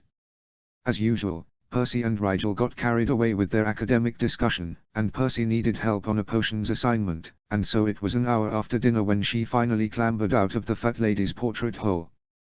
She headed straight for the hidden stairway that would take her down to the 4th floor. Rigel wasn't looking for trouble, no matter that it always seemed to find her, and she honestly thought she had the best chance at passing through Gryffindor territory unseen if she used passages fewer people were likely to know about. In retrospect, perhaps it would have been smarter to chance being caught in the open than to ensure that if by some chance she was caught, it would be in a secluded area with poor lighting and no one around to yell for help. Rigel had barely twitched the edge of the tapestry of young girls picking flowers that concealed the entrance on the 7th floor, when she was grabbed by the shoulders and dragged brusquely through the entrance, then casually passed off to another pair of waiting arms. She was too disoriented to struggle immediately, and when her eyes adjusted to the Lumos charm her captors hastily cast, she sighed in relief. "Is there a reason you've resorted to kidnapping to get my attention?" Rigel asked dryly. "Unless I'm mistaken, you two have been avoiding me." Fred Weasley grinned infectiously in the dim light. "We're doing an experiment to see how people under stress respond to sudden, perceived violence. We knew you'd be coming back this way from your afternoon with Percy and thought you could be our first subject." Rigel rolled her eyes, put me down for annoyed exasperation. "Oh, you know you're glad to see us," Fred said. For the first time in nearly a month Rigel allowed a bit of hurt to creep into her tone. "We're sorry." Little Snake George's voice was right above her ear and she realized with a start that she'd been standing within the loose circle of George's arms since Fred, who had apparently grabbed her, had passed her off to him. She turned, using the movement to dislodge the redhead's hands from her upper arms, and looked between them expectantly. George explained, "We have been avoiding you, but it was necessary. After Halloween." He grimaced, "Those fireworks used for the distraction. They were ours." Rigel blinked, not expecting that. "We recognized them immediately, since some of them were bought a while ago, and would be pretty hard to get a hold of these days," Fred put in seriously, "but we couldn't figure out how someone else had gotten a hold of them. We keep all out Zonko's products well hidden. Obviously it was a Gryffindor, or at least someone with regular access to Gryffindor Tower," George said, "and as we started to narrow it down we realized that there was a possibility that we were the reason behind some of the perpetrators' animosity toward you. We suspected, of course, but we had no proof." Fred ran a hand through his hair, outwardly frustrated, "but we were pretty sure that if we stayed with our suspect you'd be safe. Provided we weren't wrong about who it was. And all the signs pointed to them. The Zonko's products. Especially the tablets. And targeting you in particular, considering your family. So as long as we kept away from you until we had solid proof, like a confession, we thought it would be okay," Fred finished. He then exchanged a dark look with his twin. "But it isn't working," George said. "We're no closer to getting proof. That's why we thought we'd warn you in the meantime, so you don't get caught alone with." A sharp meow broke through George's hurried speech. The three of them froze under the lamp-like eyes of Mrs. Norris, who had just appeared at the top of the stairs. "Oh, no," George groaned, reaching out to pull Rigel down toward the other end of the stairwell. "Come on, we've got to go." "It's not curfew yet," Rigel pointed out. "We're supposed to be in detention with Filch," Fred informed her, not sounding terribly concerned or contrite, "but it was the only time we could talk to you without him being suspicious of where we were."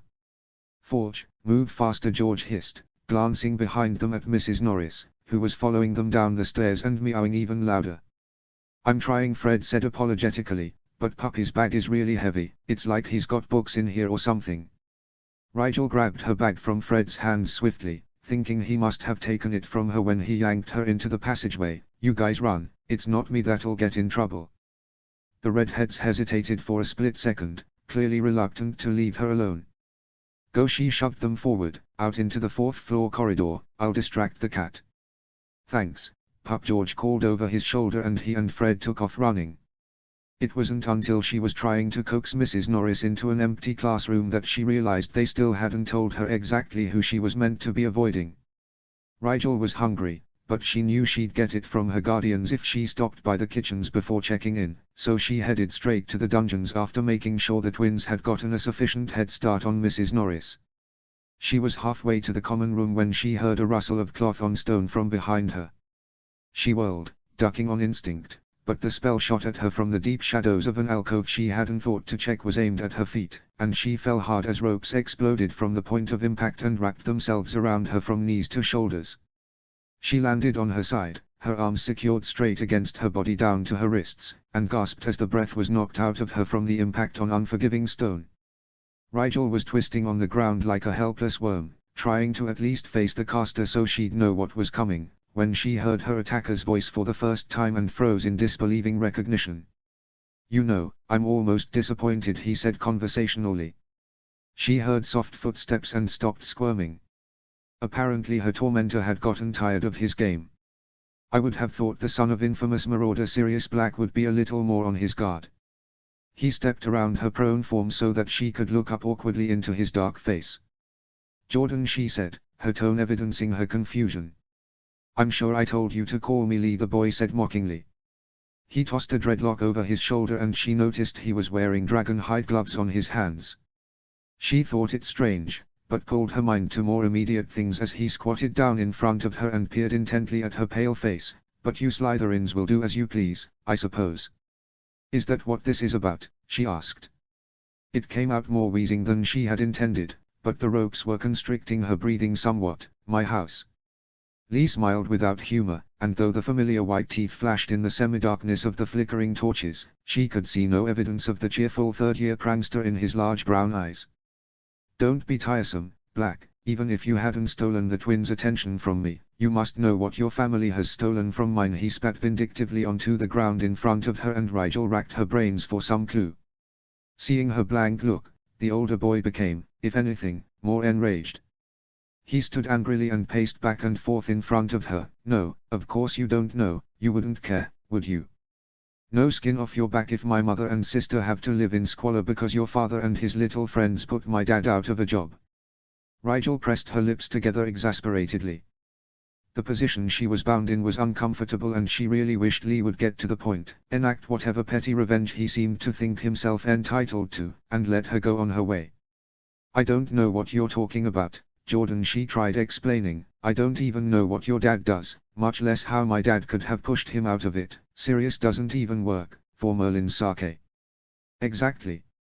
Lee paused in his pacing to round on her, his eyes cutting like razors in their scorn and righteous anger. "Your father's filthy rich off his twisted family's money, but is it enough? Oh, no, he has to take business from people who need it with his stupid little joke line." "That's what this is about?"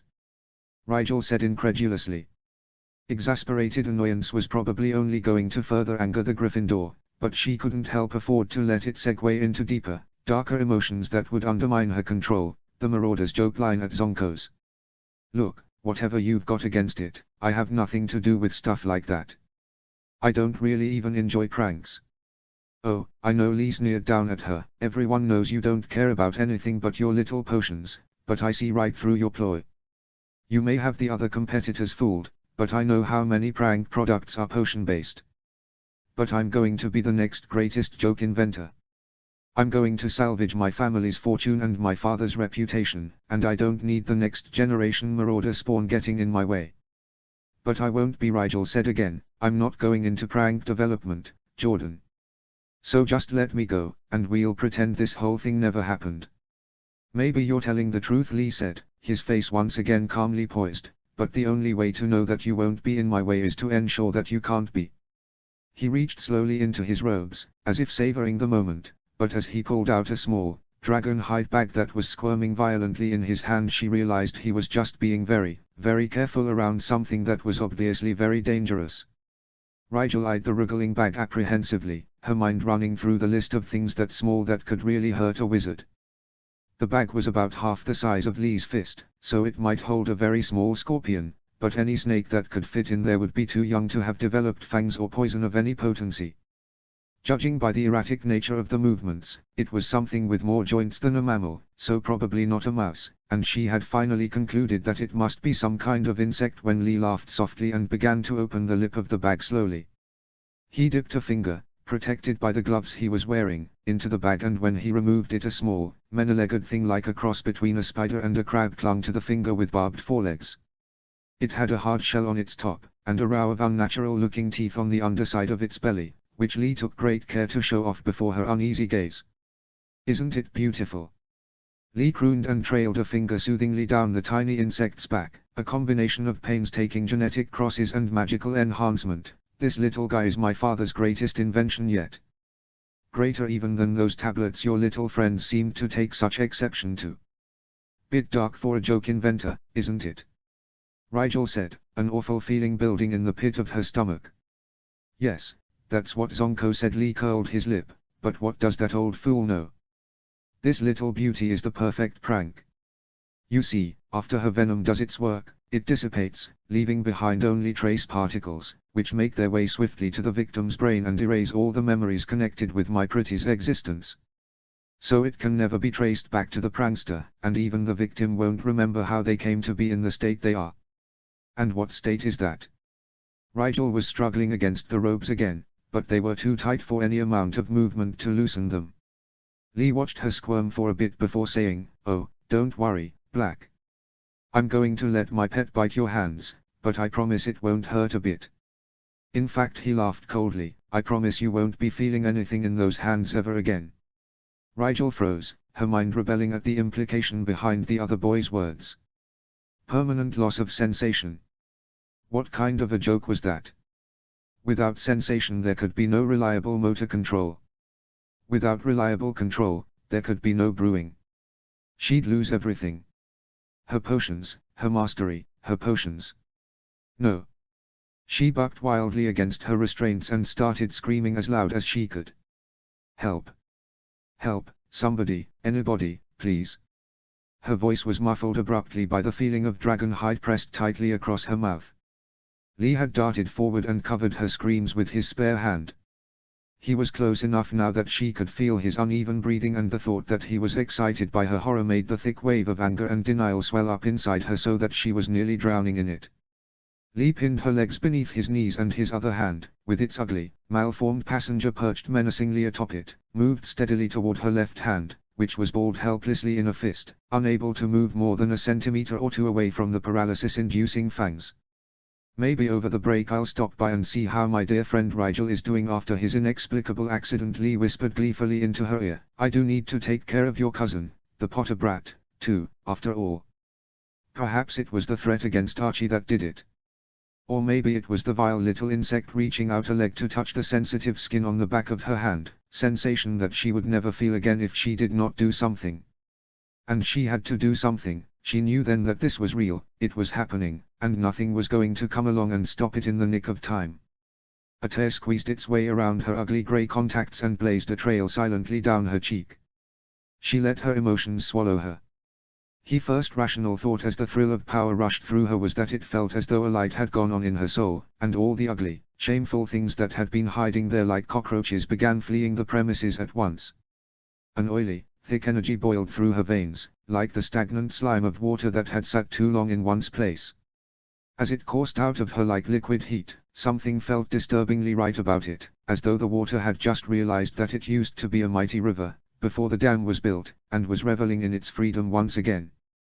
The feeling was heady, drug-like, and it was a good thing she was already on the ground, for all her muscles relaxed weakly in the wake of her magic as it stretched, coiled, and struck. The revolting insectoid that was poised a breath above her precious hand combusted into harmless ash, and Lee was thrown bodily across the corridor by a wave of uncontrolled magic to smack into the stone wall with an all-too satisfying crunch. Rigel gasped in air that her lungs had been screaming for around the dragon hide glove, and a fierce pain in her side made her realize that the phoenix wand she had shoved negligently into her pocket before breakfast that morning was burning a hole through the fabric. Lee struggled brokenly to his feet, but her magic swept forward again and sent him careening into the wall on the other side of the corridor. A sharp snapping noise told her overwhelmed mind that his left wrist had been broken, either from the impact or from her magic's deep-seated need to revenge itself for the hurts he'd caused. And still it was not enough.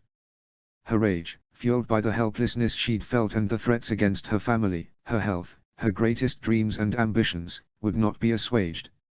It beat against her chest and swelled in her throat like a battle cry, but the part of her that wasn't anger and hate and frustration, and admittedly it was a small part, but the part of her that had spent years curbing her emotive impulses was whispering frantically in a voice that sounded an awful lot like reason.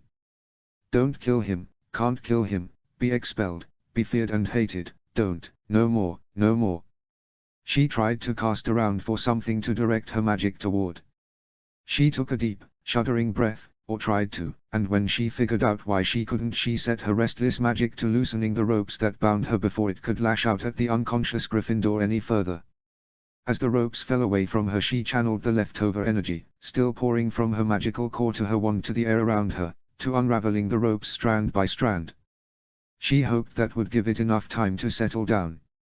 Rigel was just moving her stiff joints into a seated position when she heard footsteps running down the corridor toward her. She looked up to see Blaise Zabinai sprinting in a most undignified way from the direction of the Slytherin common room. He was closely followed by Draco and Pansy, who themselves were followed, though more distantly, by Pusey, Rookwood, Rosier, and Bowl, of all people. It was obvious that the upperclassmen had left the panicked running to the youngest three. The 3 first years skidded to a stop as they reached the scene, gasping for breath. Rigel raised her eyebrows in what she hoped was a vaguely unconcerned way, but knew her weary body language would be a dead giveaway to her upset state. Pansy threw herself into Rigel's arms when she saw that she wasn't bleeding anywhere, muttering about crazy blacks who scare the living doxies out of their best friends, and Rigel patted her back awkwardly, inwardly amazed and grateful for the feeling of plain Hogwarts robes beneath her fingers. She was starting to come out of her dazed shock and realize that she really was okay, and her life wasn't ruined. Draco took several deep breaths and swallowed hard at the sight of his friend's obvious distress, but he didn't dissolve into tears as Pansy was now doing, though she muffled them discreetly against Rigel's shoulder. Instead, the young blonde aristocrat drew himself to his full height and turned his attention to the crumpled form of Lee Jordan, apparently content to channel his concern into a disgusted glare at the unmoving boy. Zabinai was the first to speak up clearly, once he's regained his breath. He leveled deep eyes at Rigel and said, in a deceptively casual tone of voice that belied his obvious lack of detachment, "Heard you scream as I was coming from the common room, Black. Didn't want to try handling it alone like some brash GRYFF, though, so I doubled back to pick up some reinforcements. Though it seems we were unneeded," Rosier said, signaling the arrival of the 4 older Slytherins as he slipped over to peer at the unconscious third year. Lee Jordan, isn't it? How interesting. The Weasley twins' friend. Bowl swore softly, "They in on this too, then?" "No," Rigel said, her voice somewhat hoarse from the brief but intense screaming she'd done. "They tried to warn me about him, I think. They just didn't get a chance to explain before he caught me alone." Draco sent Rigel a dark look that clearly said they'd be having words about that later, but he held his tongue for the moment, merely saying, "The Jordans don't have a feud with the Blacks." "As far as the Blacks know, anyway," Zabinai said cryptically. "Did he explain why he was attacking you before you?" "Actually, I don't know what you did to him." They all turned to look at Lee, who was bleeding sluggishly from a cut on his temple, his wrist bent at an unnatural angle. Rigel shrugged as best she could around an armful of Pansy, something about "my dad's joke" line. He wasn't making much sense. Zabinai's eyes held the light of understanding. When it was clear that everyone else was in the dark, he explained, "Jordan's dad works for Mr. Zonko as an inventor. He was quite successful for a number of years, having a bit of a monopoly on the market, but when the Marauders came out with their famous line, it was wildly more successful. Mr. Jordan continued to make prank and joke products, but he couldn't keep up with the Marauder line's popularity and appeal. His jokes became significantly crueler and less light-hearted as he struggled to outdo his competitors and regain popularity, to the point that after the transfiguring tablet fiasco, Zonko stopped stocking Jordan's inventions altogether. Jordan's father invented those awful tablets." Pansy sniffed delicately and dabbed at her eyes with Rigel's robe sleeve before turning to face the other Slytherins. "That explains why he had access to them." "Yes," Zabinai said, "although why he used Zonko's fireworks, considering how much he must hate the man." "He stole them from the Weasley twins," Rigel said. "That's how they started suspecting him, I guess." How on earth do you know all this, Zabinai? Pusey asked incredulously. My family has several shares in Zonko Enterprises, so naturally it is vital that we have information about the company's suppliers. Zabinai shrugged nonchalantly. Rigel was deep in thought, piecing Zabinai's revelations together with Lee Jordan's heated words. She supposed she could see how he would be angry, thinking that the marauders, especially Sirius and James, who were both rich off family money, were so much more successful in a business that Jordan's father needed to be successful in to make a living. What she could have told him, though, was that the money made from the marauders' line didn't go to the Black and Potter family vaults. In fact, it all went to Remus Lupin, who couldn't hold a paying job due to ministry regulations against werewolves. Rigel had overheard her father talking about it to her mother once, and he'd said that Remus thought he was getting an equal third of the profits, rather than all of it, because they knew he'd never take money from his friends, but he sorely needed it to be able to afford Wolfsbane potion, among other things. That, coupled with the fact that it wasn't her family's fault that Jordan's dad thought modifying someone's memory to be a good joke, stopped Rigel from feeling any sympathy toward the boy who had anonymously tormented her for the last few months. Pity, yes, but not compassion. Not after he'd tried to destroy the hands she needed to make her livelihood. Well, whatever his reasons, it's done now, Pusey said. He prodded Lee's ribs with a booted toe. There was no response. You didn't kill him, did you? Rosier cocked his head to consider her like she was the finest entertainment, because we'll have to cover it up before a teacher stumbles along. Rookwood scanned the Gryffindor with professional eyes. Not dead. Probably passed out from the pain and shock when his wrist was broken. Unlikely to die of blood loss from that cut on his forehead. Oh, good, no rush then. Rosier smiled, his golden eyes glinting with satisfaction as he gazed down at Lee. Someone should get Professor Snape, Draco said suddenly. He crossed the corridor to sit on the ground next to Rigel, and Pansy and the others traded looks among themselves. Finally, Bowl nodded evenly. I'll go back to the common room and alert Sorlaser's picture, if someone else hasn't done it already. He left at a brisk trot. Rookwood came over to take a look at Rigel and make sure she wasn't damaged in any way, and Pansy moved to sit next to Rigel, rather than on top of her. When she was pronounced healthy but magically exhausted, Rigel remembered the ropes that she had set her magic to dismantling.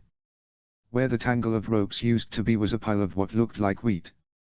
Rigel rolled her eyes inwardly when it dawned on her that her magic had not only spun the rope fiber by fiber but had in fact reverse transfigured it into the original hemp stalks. She thought she felt a gentle tugging from within her, like the smug nudge of an errant dragon as it humors its captor by returning to its cage and going back to sleep as if it had never escaped and run amok in the first place. A few minutes later, Snape, with McGonagall on his heels, walked briskly onto the scene from the end of the corridor that led up to the entrance hall. McGonagall gasped as she took in the 7 Slytherins standing or sitting in various positions of repose and the single, unconscious Gryffindor that lay vulnerable on the cold, stone floor. Rigel immediately knew that she was going to jump to an unflattering conclusion, and judging by the rueful knowledge in the upperclassmen's eyes, they hadn't counted on McGonagall being with Snape. What is the meaning of this? She asked in a shocked and highly affronted tone of voice, like a cat with its back up. We received a message that Rigel Black had been attacked. But all I see is. I received a message that one of my students was attacked. Snape cut across her firmly. I just so happened to be in your office discussing final exam schedules at the time, Minerva, but think for a moment before you say anything unfortunate. If the situation were as simple as it appears, why would the Slytherins purposely bring it to their professor's attention? McGonagall flushed and cleared her throat brusquely. Yes, well, Severus, why don't you handle the questioning in this case? I'm sure there's a reasonable explanation. Thank you, Minerva. Snape nodded politely, if a bit sardonically, to the head of Gryffindor before turning his sharp eyes on the rest of them. He spotted Rigel beside Pansy's sophisticated haircut and said, Mr. Black, as you are the purported victim in this incident, you will enlighten us of the circumstances that led up to this unfortunate scene, that is, as long as Mr. Jordan is not in need of immediate medical attention. Rookwood cleared his throat. Jordan is not in medical danger, just unconscious. It's kinda to keep him that way, until his wrist can be looked at. Very well, Mr. Black, if you would. It wasn't really a question, so Rigel cleared her throat, which was still a bit hoarse, and said, the circumstances of tonight only, sir, or the events that led up to them as well. If the incident on Halloween is somehow included in this narrative, I think you'd best start at the beginning, Snape said shrewdly. Rigel grimaced, but she nodded her acquiescence. As she tried to frame the explanation in her mind, knowing that anything she left out would only be discovered later when Jordan was questioned by school or ministry officials, depending on how much fuss was made over the incident, Pusey conjured her a glass of water, which she sipped on gratefully as she began.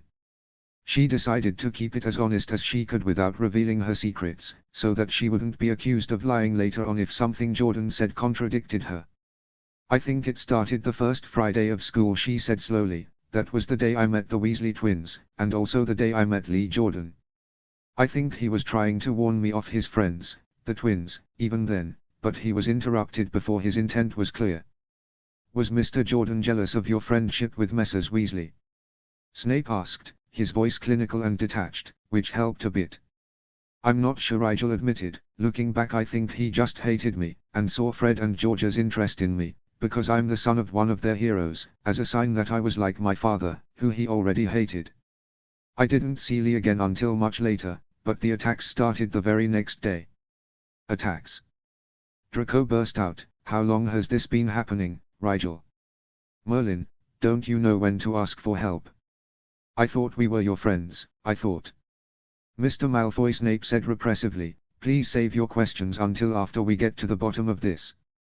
Draco subsided, but the wounded look he sent her made Rigel's next words come out more softly than before. In the silent dungeon, however, no one had a problem hearing them. I was on the east stairway on the 5th floor, the one that bypasses the 4th floor, you know. I got about halfway down it when I was hit with a trip jinx. I fell the rest of the way and passed out, so I didn't see who it was until they were long gone, Rigel explained. Why did you pass out? Pusey asked, raising his hands apologetically when Snape sent him a look. My wrist got tangled in the strap of my bag in the fall. It broke when the strap pulled taut, and I think I passed out from the pain, she admitted. Most of the others were staring at her now, bar Rosier and Rookwood, who already knew. I don't recall Madame Pomfrey mentioning any broken wrists the first weekend of the term. McGonagall pursed her lips and frowned down at her. I didn't go to see Madame Pomfrey, Rigel said, cringing at the disbelieving looks her friends were sending her. I don't like hospitals, or healers, so I just wrapped it up. You just wrapped it up? Pansy was the one shouting now. That would have taken weeks to heal on its own. Of all the stupid, martyring Gryffindor things to do. Enough, Miss Parkinson, Snape said shortly, though his eyes were piercing through Rigel as well, no doubt cataloguing all the things a broken wrist would have explained. One-handed chopping of ingredients, Sprout's comments about a lack of ambidexterity, poor performance in flying lessons, etc. I can't believe you played Quidditch with me anyway, Draco muttered disgustedly. Should have known. Dick Tocqueville's my ass. So, then on Sunday something similar happened, Rigel said hurriedly, hoping to distract them from the whole broken wrist thing. I was on the northwest stairs coming back from the Owlery when I got caught in a trick step. There are no trick steps on those stairs, Snape said, and McGonagall nodded in agreement.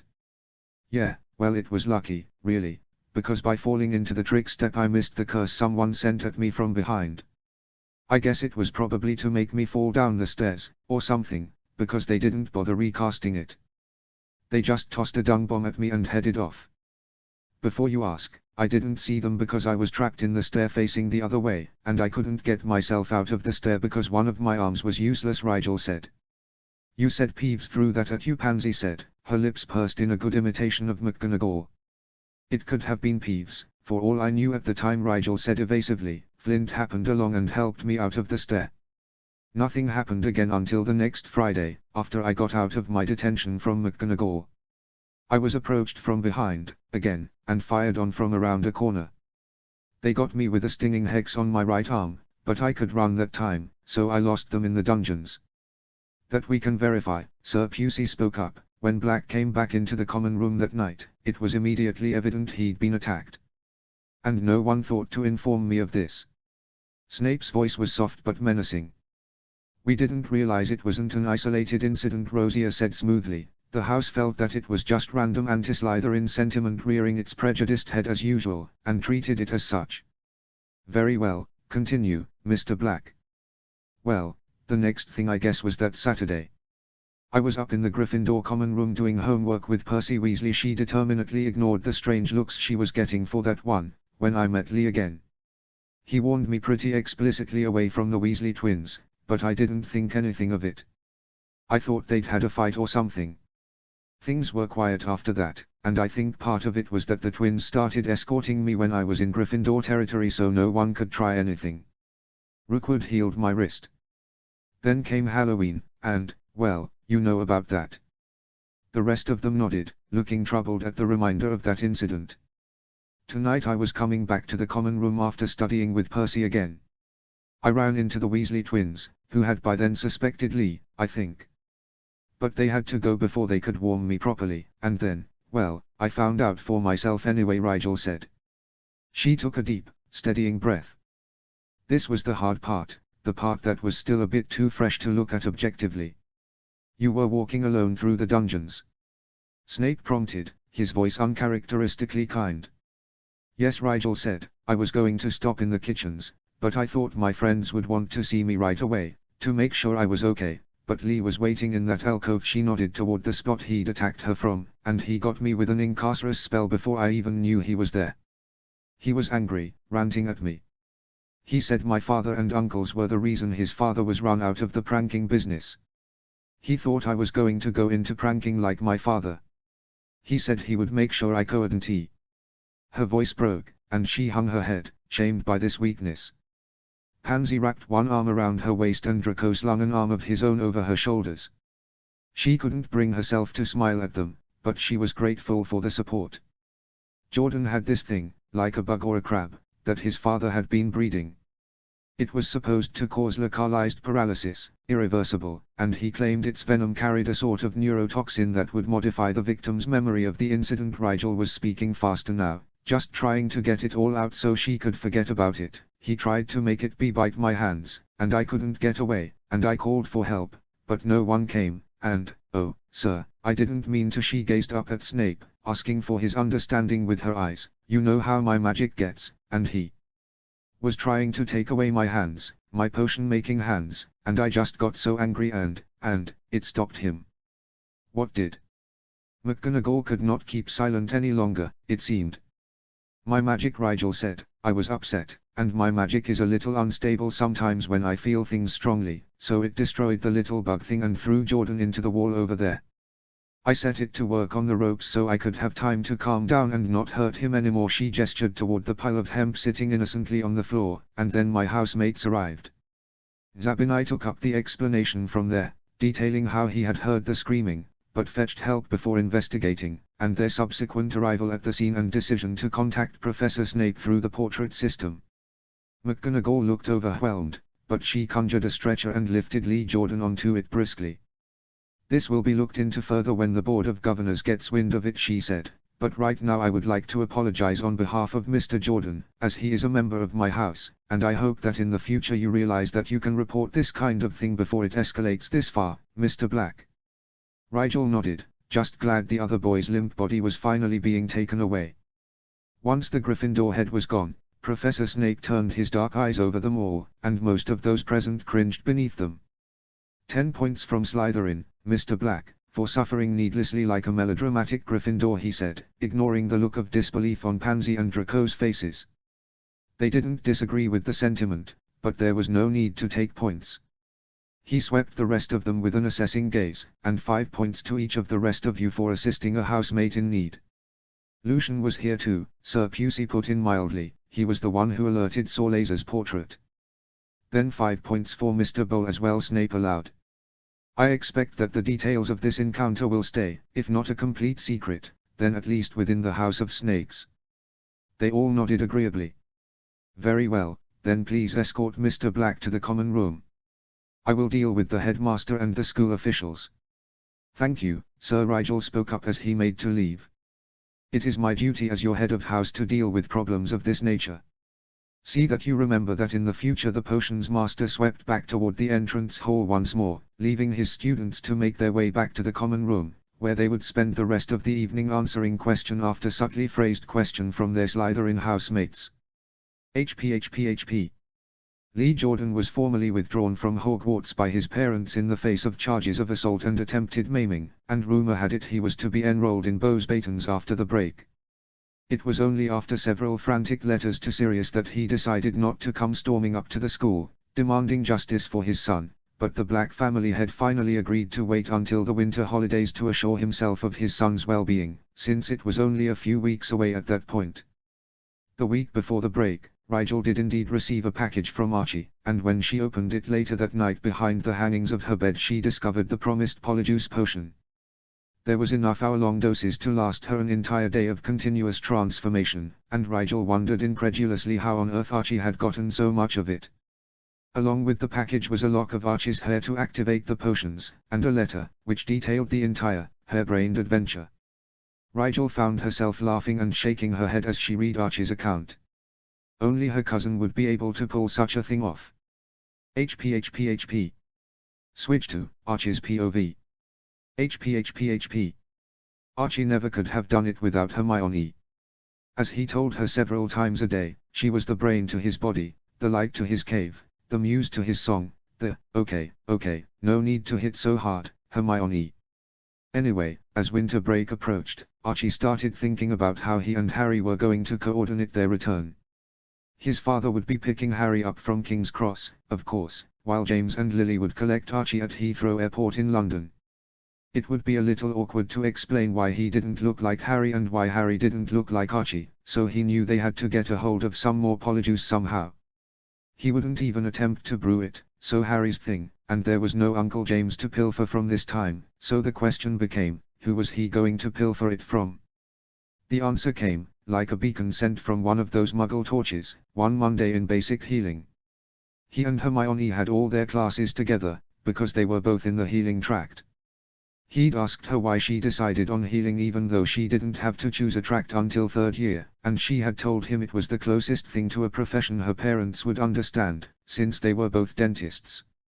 Archie didn't know what a dentist was, but the way Hermione described it, it sounded painful. But back to the story, he was sitting in basic healing, which was his favorite class, and one of only 2 classes offered for the healer tract first year that was not a gen ed, the other being magical psychology, when Professor Marsh came in, dragging an upperclassman with messy brown hair and horn-rimmed glasses behind her. The upperclassman was in one of the mastery tracts, as designated by his green-colored robes. Career tracts like healers and alchemists wore blue and undecideds wore plain black, and the patch on the front of the robes identified him as part of the potions mastery tract. His reason for being in the basic healing class was clear when Professor Marsh presented the boy to the healing teacher, Professor Willowweed, and pulled up the older boy's sleeve to reveal a nasty scrape along his forearm. It was tradition for other professors to bring students who were only slightly injured to the basic healing classes, so that the beginners could practice on them. It helped out the young healers in training, while also discouraging other students from injuring themselves carelessly, lest they be made into guinea pigs. The students in the healing tract were very dedicated and competent, and usually the students who were brought in as patients didn't protest over much. This upperclassman looked mutinous, however, and he was complaining loudly to Professor March, who taught flying and physical activity, about his presence there. "I can't stay here, I have to go to advanced potions," he said furiously. "Look, it's just a scrape, and I get that they need the practice, but we're doing polyjuice right now, and it's very time sensitive, and Professor Talum always takes all the stasis spells off at once. So if I'm not there to add the ingredients precisely when they need to be added, weeks of work will be undone and I'll have to start from scratch." "Well, you should have thought about that before you messed around in my class and crashed your broom," Professor Marsh sniffed unconcernedly. "I'll leave him in your hands," she said dismissively, and she left the small classroom. "Deaf to the potions students, please." Professor Willowweed smoothed the front of her red teaching robes serenely, saying, "No need to be alarmed, Mr. Bannett, it won't take long at all to fix you up." "Every second is too long, Professor Willowweed, please," Bannett begged. "I'm in the potions tract, for Circe's sake, this is important." "Professor Willowweed," Archie said suddenly, a mad, wonderful idea popping into his brain, "why don't I go with Bannett to his potions class, and heal him on the way?"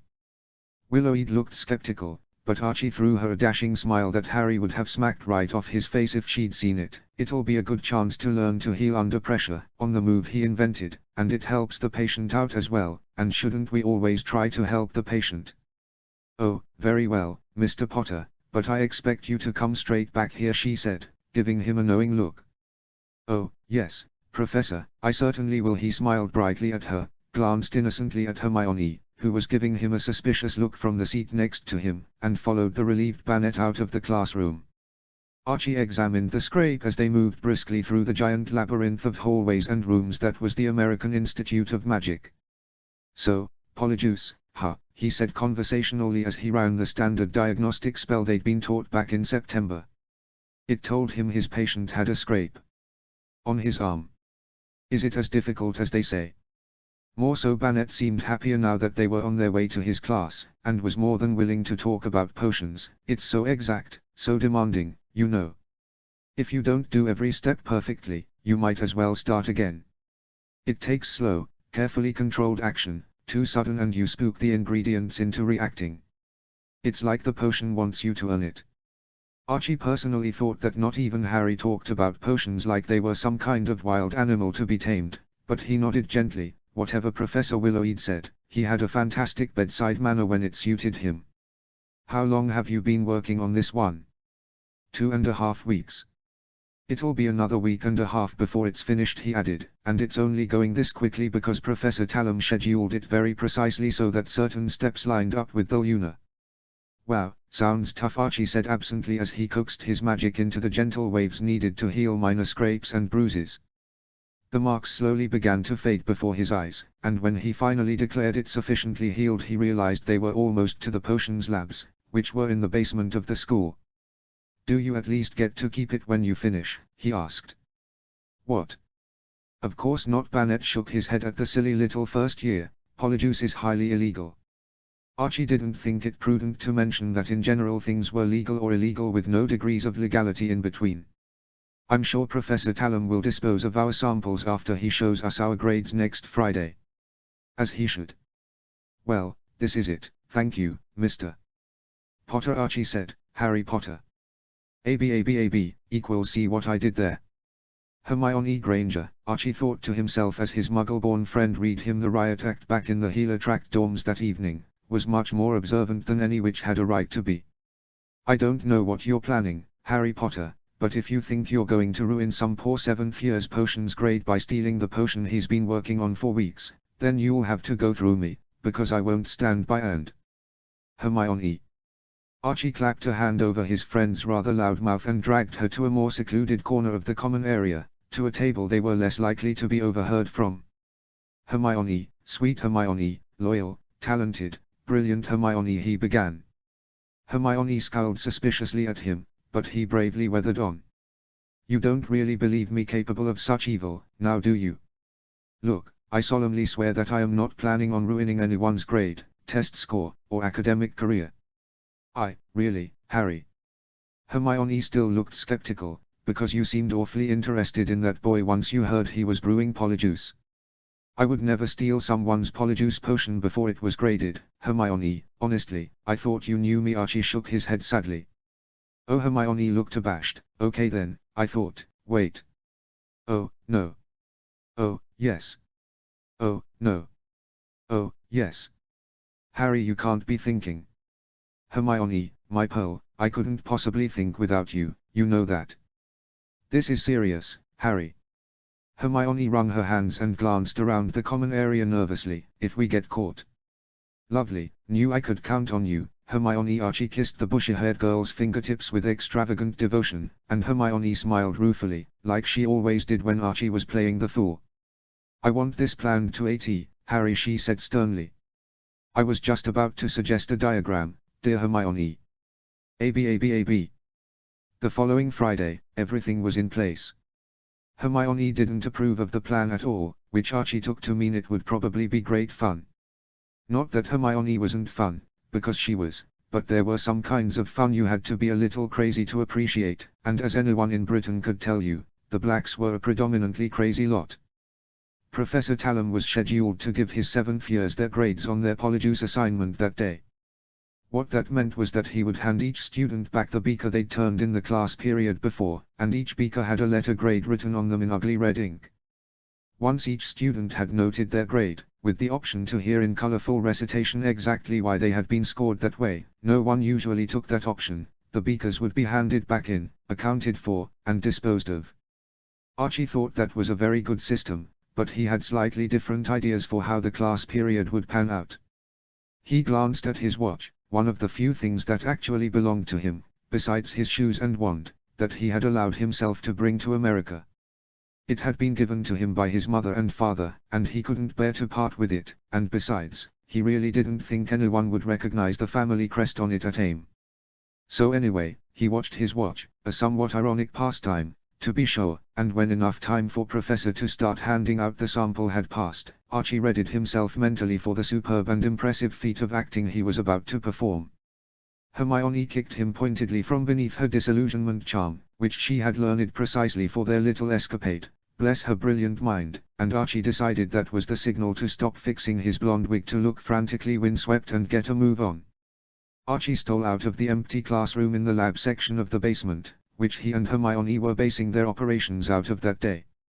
He checked both ways before taking a deep breath and breaking into a sprint down the corridor, his shoes slapping wildly on the concrete floor and the unfamiliar mastery tracked robes he'd acquired for the occasion flapping like green sheets around his ankles.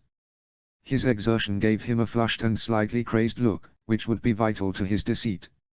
He tore through the lab level, and once he reached the advanced potions classroom he flung open the door dramatically and cried into the room full of startled students, "Truula in the basement." There was a beat of pure silence, into which he added, "Thought you ought to know," before turning back around and sprinting the way he came.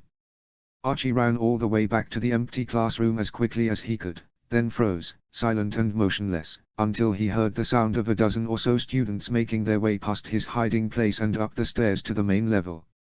He silently cheered and wished Hermione the best of luck.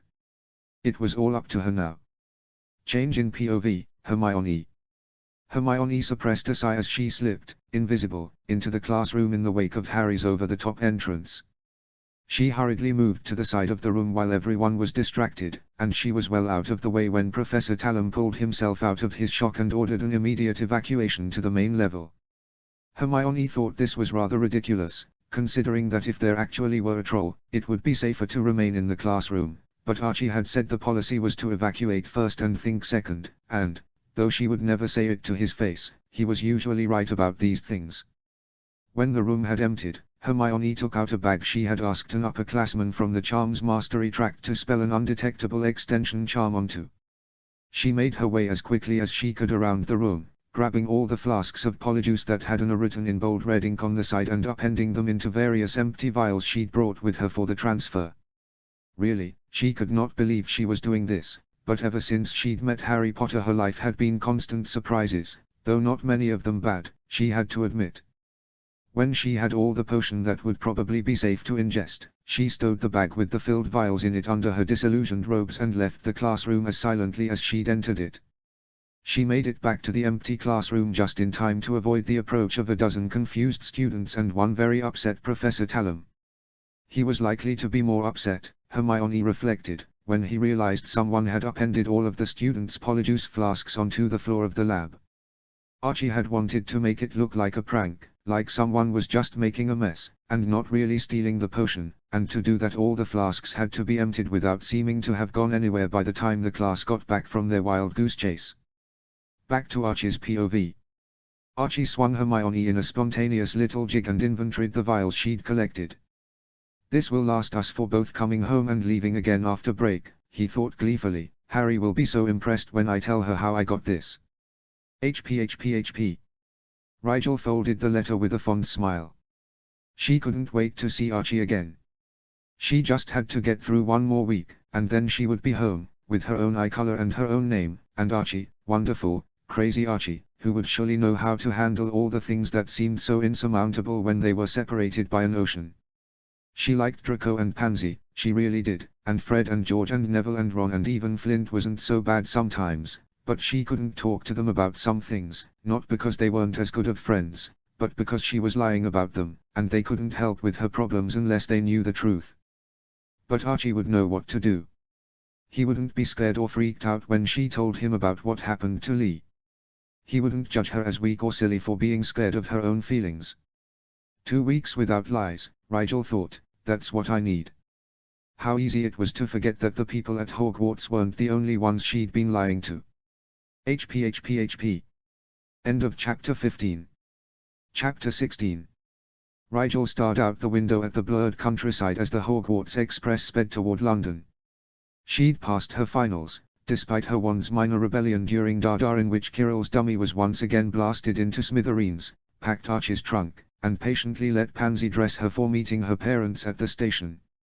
Neville and Ron had made their goodbyes on the Hogsmeade platform before Draco and Pansy had ushered her into a compartment where Not, Zabini, and Greengrass were already waiting.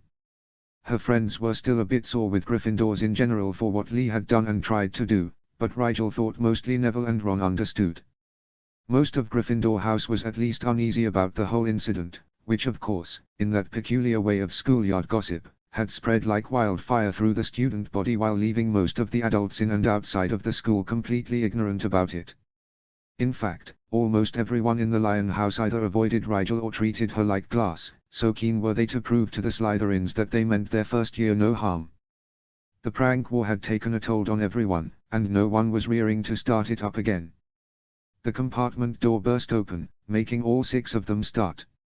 Puppy. Fred darted into the compartment, grabbed Rigel by the arms and lifted her bodily from her seat. He pivoted and tossed her across the room in one smooth movement, ignoring the other Slytherin first year's gasps and glares of indignation and Rigel's resigned sigh at the sight of him. George, who had been standing by the door, caught her easily by the waist and set her down in front of him with a magnanimous grin. Rigel wasn't particularly impressed. Fred and George, in direct contrast to the rest of their house, had taken to treating her like a tutor, partly because they could, having hit a growth spurt sometime when she wasn't looking, and partly so that she didn't start believing she was as delicate as everyone had been treating her. Or so they said. Rigel thought there was a chance they'd been just as upset and worried as everyone else had been, and she couldn't imagine the additional stress of thinking one of their friends had been trying to hurt another had helped at all. She rather thought that pulling, bumping, and even tossing her around was their way of assuring themselves that she was real and okay, and so she waved off Pansy's concerned look and Draco's disapproving scowl and stepped out into the hallway, knowing the twins would follow. "I did say goodbye yesterday," she reminded them. "We missed you already," Fred said, so seriously that she knew he was joking, "so we decided to kidnap you and take you home to the burrow with us. I suppose it would be difficult for you to survive the break without me if this is the result of only a day of withdrawal." Rigel pretended to think about it. "If you came with us, Mum would feed you until you're too fat for us to play catch with," George said persuasively. "That would be nice," she admitted, "and just think of all the studying Percy and I could get done if we had the whole break together." Fred sighed forlornly. "We'll have to try harder next semester, Fred. It doesn't seem we've gotten anywhere with this pup." "I dare say you're right," George said. "He's definitely not ready for the burrow yet." They gazed apologetically down at her. "Sorry, pup, but we can't kidnap you after all. Forgive us for failing you." Rigel solemnly absolved them, and after a suitably flowery and artificial tear-jerking farewell she rejoined her compartment. "Done playing the Gryffindor lapdog?" Greengrass asked as Rigel came back in. "A true lapdog's work is never done." Rigel reclaimed her seat unconcernedly. "Well, I suppose you'd know," Greengrass sniffed, a snooty expression pinching her otherwise passable features. "Yes, and I suppose you wouldn't, so." Rigel trailed off, but Draco had no trouble finishing the sentiment. "So why are you even bothering us with your opinion?" He glanced pointedly at the door and the offended girl marched indignantly off to find her more understanding friends. "Vapid little chit," Zabini muttered once Greengrass had gone, "the girls in our year are particularly insipid." Pansy angled her chin in a poised challenge and Zabini gestured with apologetic dismissal. "Not you, Parkinson, obviously. I doubt Black and Malfoy would hang around you all day if you were a twit." Pansy inclined her head magnanimously and not laughed. "They'll grow out of it, eventually. Merlin willing, it will be before we're married off to one of them." Draco shuddered dramatically. Rigel tried to hide her distaste at the idea of arranged marriage, but she didn't quite manage it. "Ah, but your father would look down on that sort of practice, wouldn't he, Black?" Zabini's mouth curled into a strange smile. "No underage betrothals for you to worry about." Rigel shrugged. "Dad's never mentioned it." I doubt any of the families old enough to still believe in the practice would accept the son of a blood traitor for their daughters in any case. You might be surprised, Pansy said darkly. All the other girls talk about in the dorms is prospective matches. Everyone's name comes up sooner or later. We're 11. Not rolled his eyes. Everything but our last names is going to change completely in the next few years, and even family fortunes can fluctuate without warning. It'd be mental to make a decision now. They won't have a say anyway, Draco added. Their fathers will take whoever offers the most money for them, as usual. Pansy scowled and Rigel patted her arm comfortingly. We won't let you get married off to any of these duffers, will we, Draco? The others laughed as Pansy put on a mopey-eyed stare and affected a breathy, oxygen-less tone. My hero. How will you save me? Fight a wizard's duel for my honor. Battle my father's dragon-riding legions. Marry her yourself. Zabinai's smile was even more twisted than usual. Alas, I am already married to my potions. Rigel gazed forlornly into Pansy's dejected face. But fear not, sweet maiden, for at the slightest lift of your brow I shall break my solemn vows and whisk you away to Bora Bora and keep you locked in my bungalow, where an army of house elves will feed you mangoes and where the sun cannot taste your innocent skin, so that every shade of palest pink I find in your ivory cheeks I can claim as my own. When the moon lifts her veil we will frolic like spring lambs in the surf, sipping on coconut nectar and crying our freedom to every wind, that they may carry news of our incandescent happiness to our unfortunate friends, who shall still be trapped like lonely rats behind their white picket fences and will perhaps waste away with sick envy when they hear the echoes of our joy on the breezes of the sea. This will of course please us greatly, Pansy agreed, her bright blue eyes twinkling with suppressed mirth, for in our generous hearts we wish nothing more than for our friends to escape the dreary existence of arranged marriage life as well, even if death is the only door unlocked to them.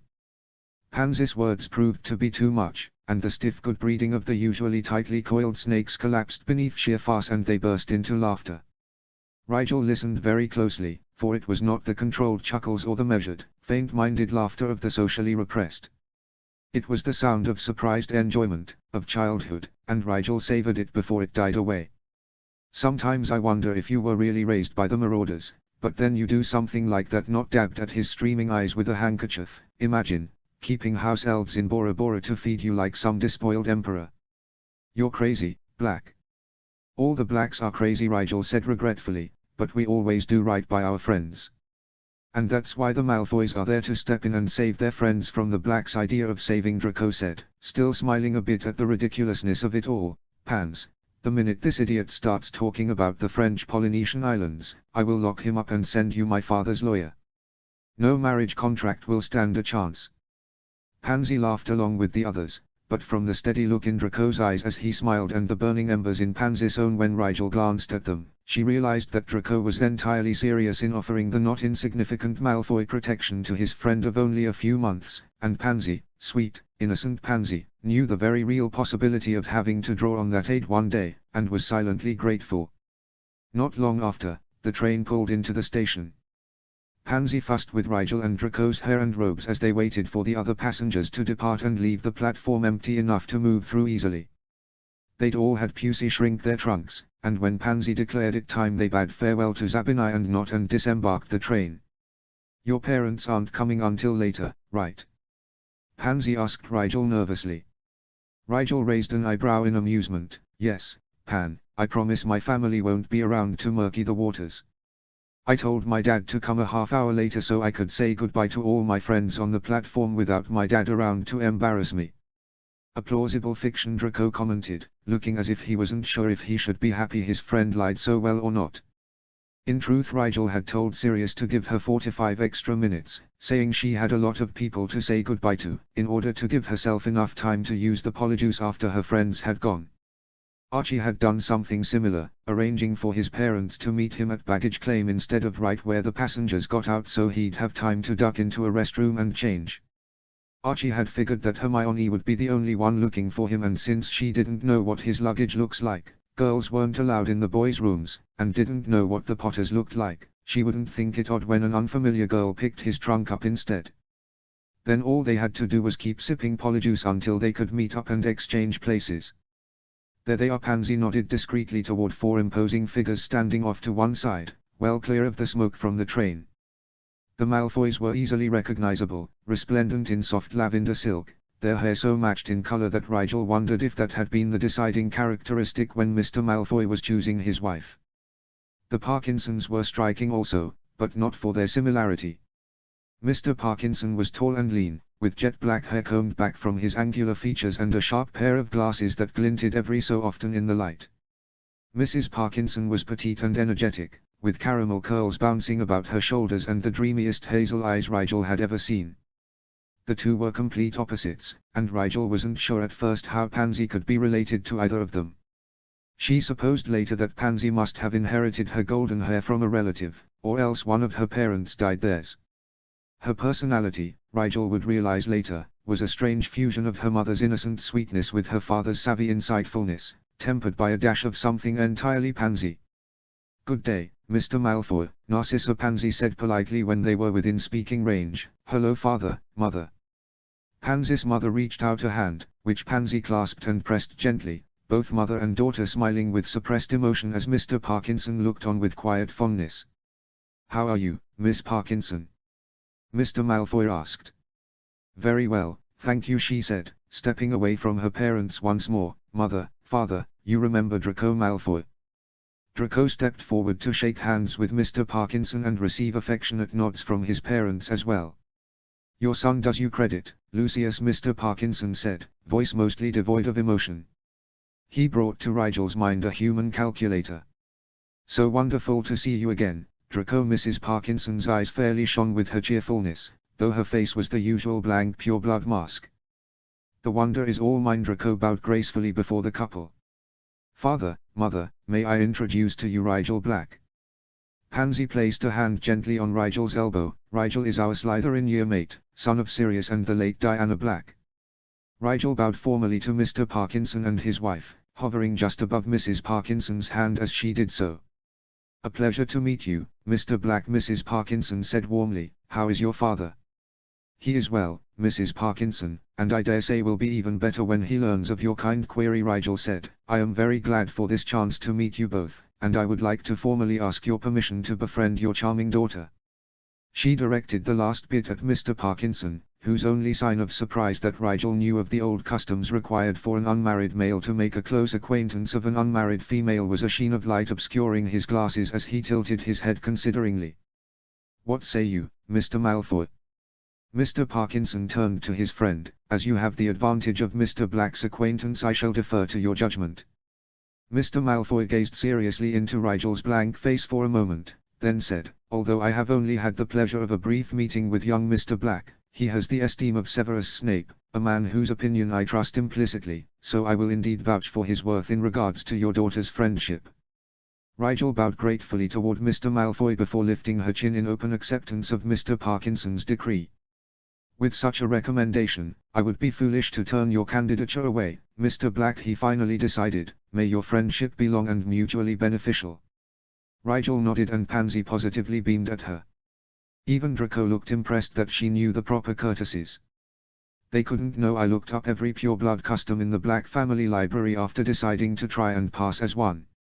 Mrs. Parkinson's blank mask melted away into a smile as bright as her daughter's, and she stepped forward to embrace Rigel warmly, even going so far as to straighten a curl or two around Rigel's ears as she leaned back. "Wonderful, simply marvelous," she said excitedly. "Now that we're all friends here, tell us about your first semester.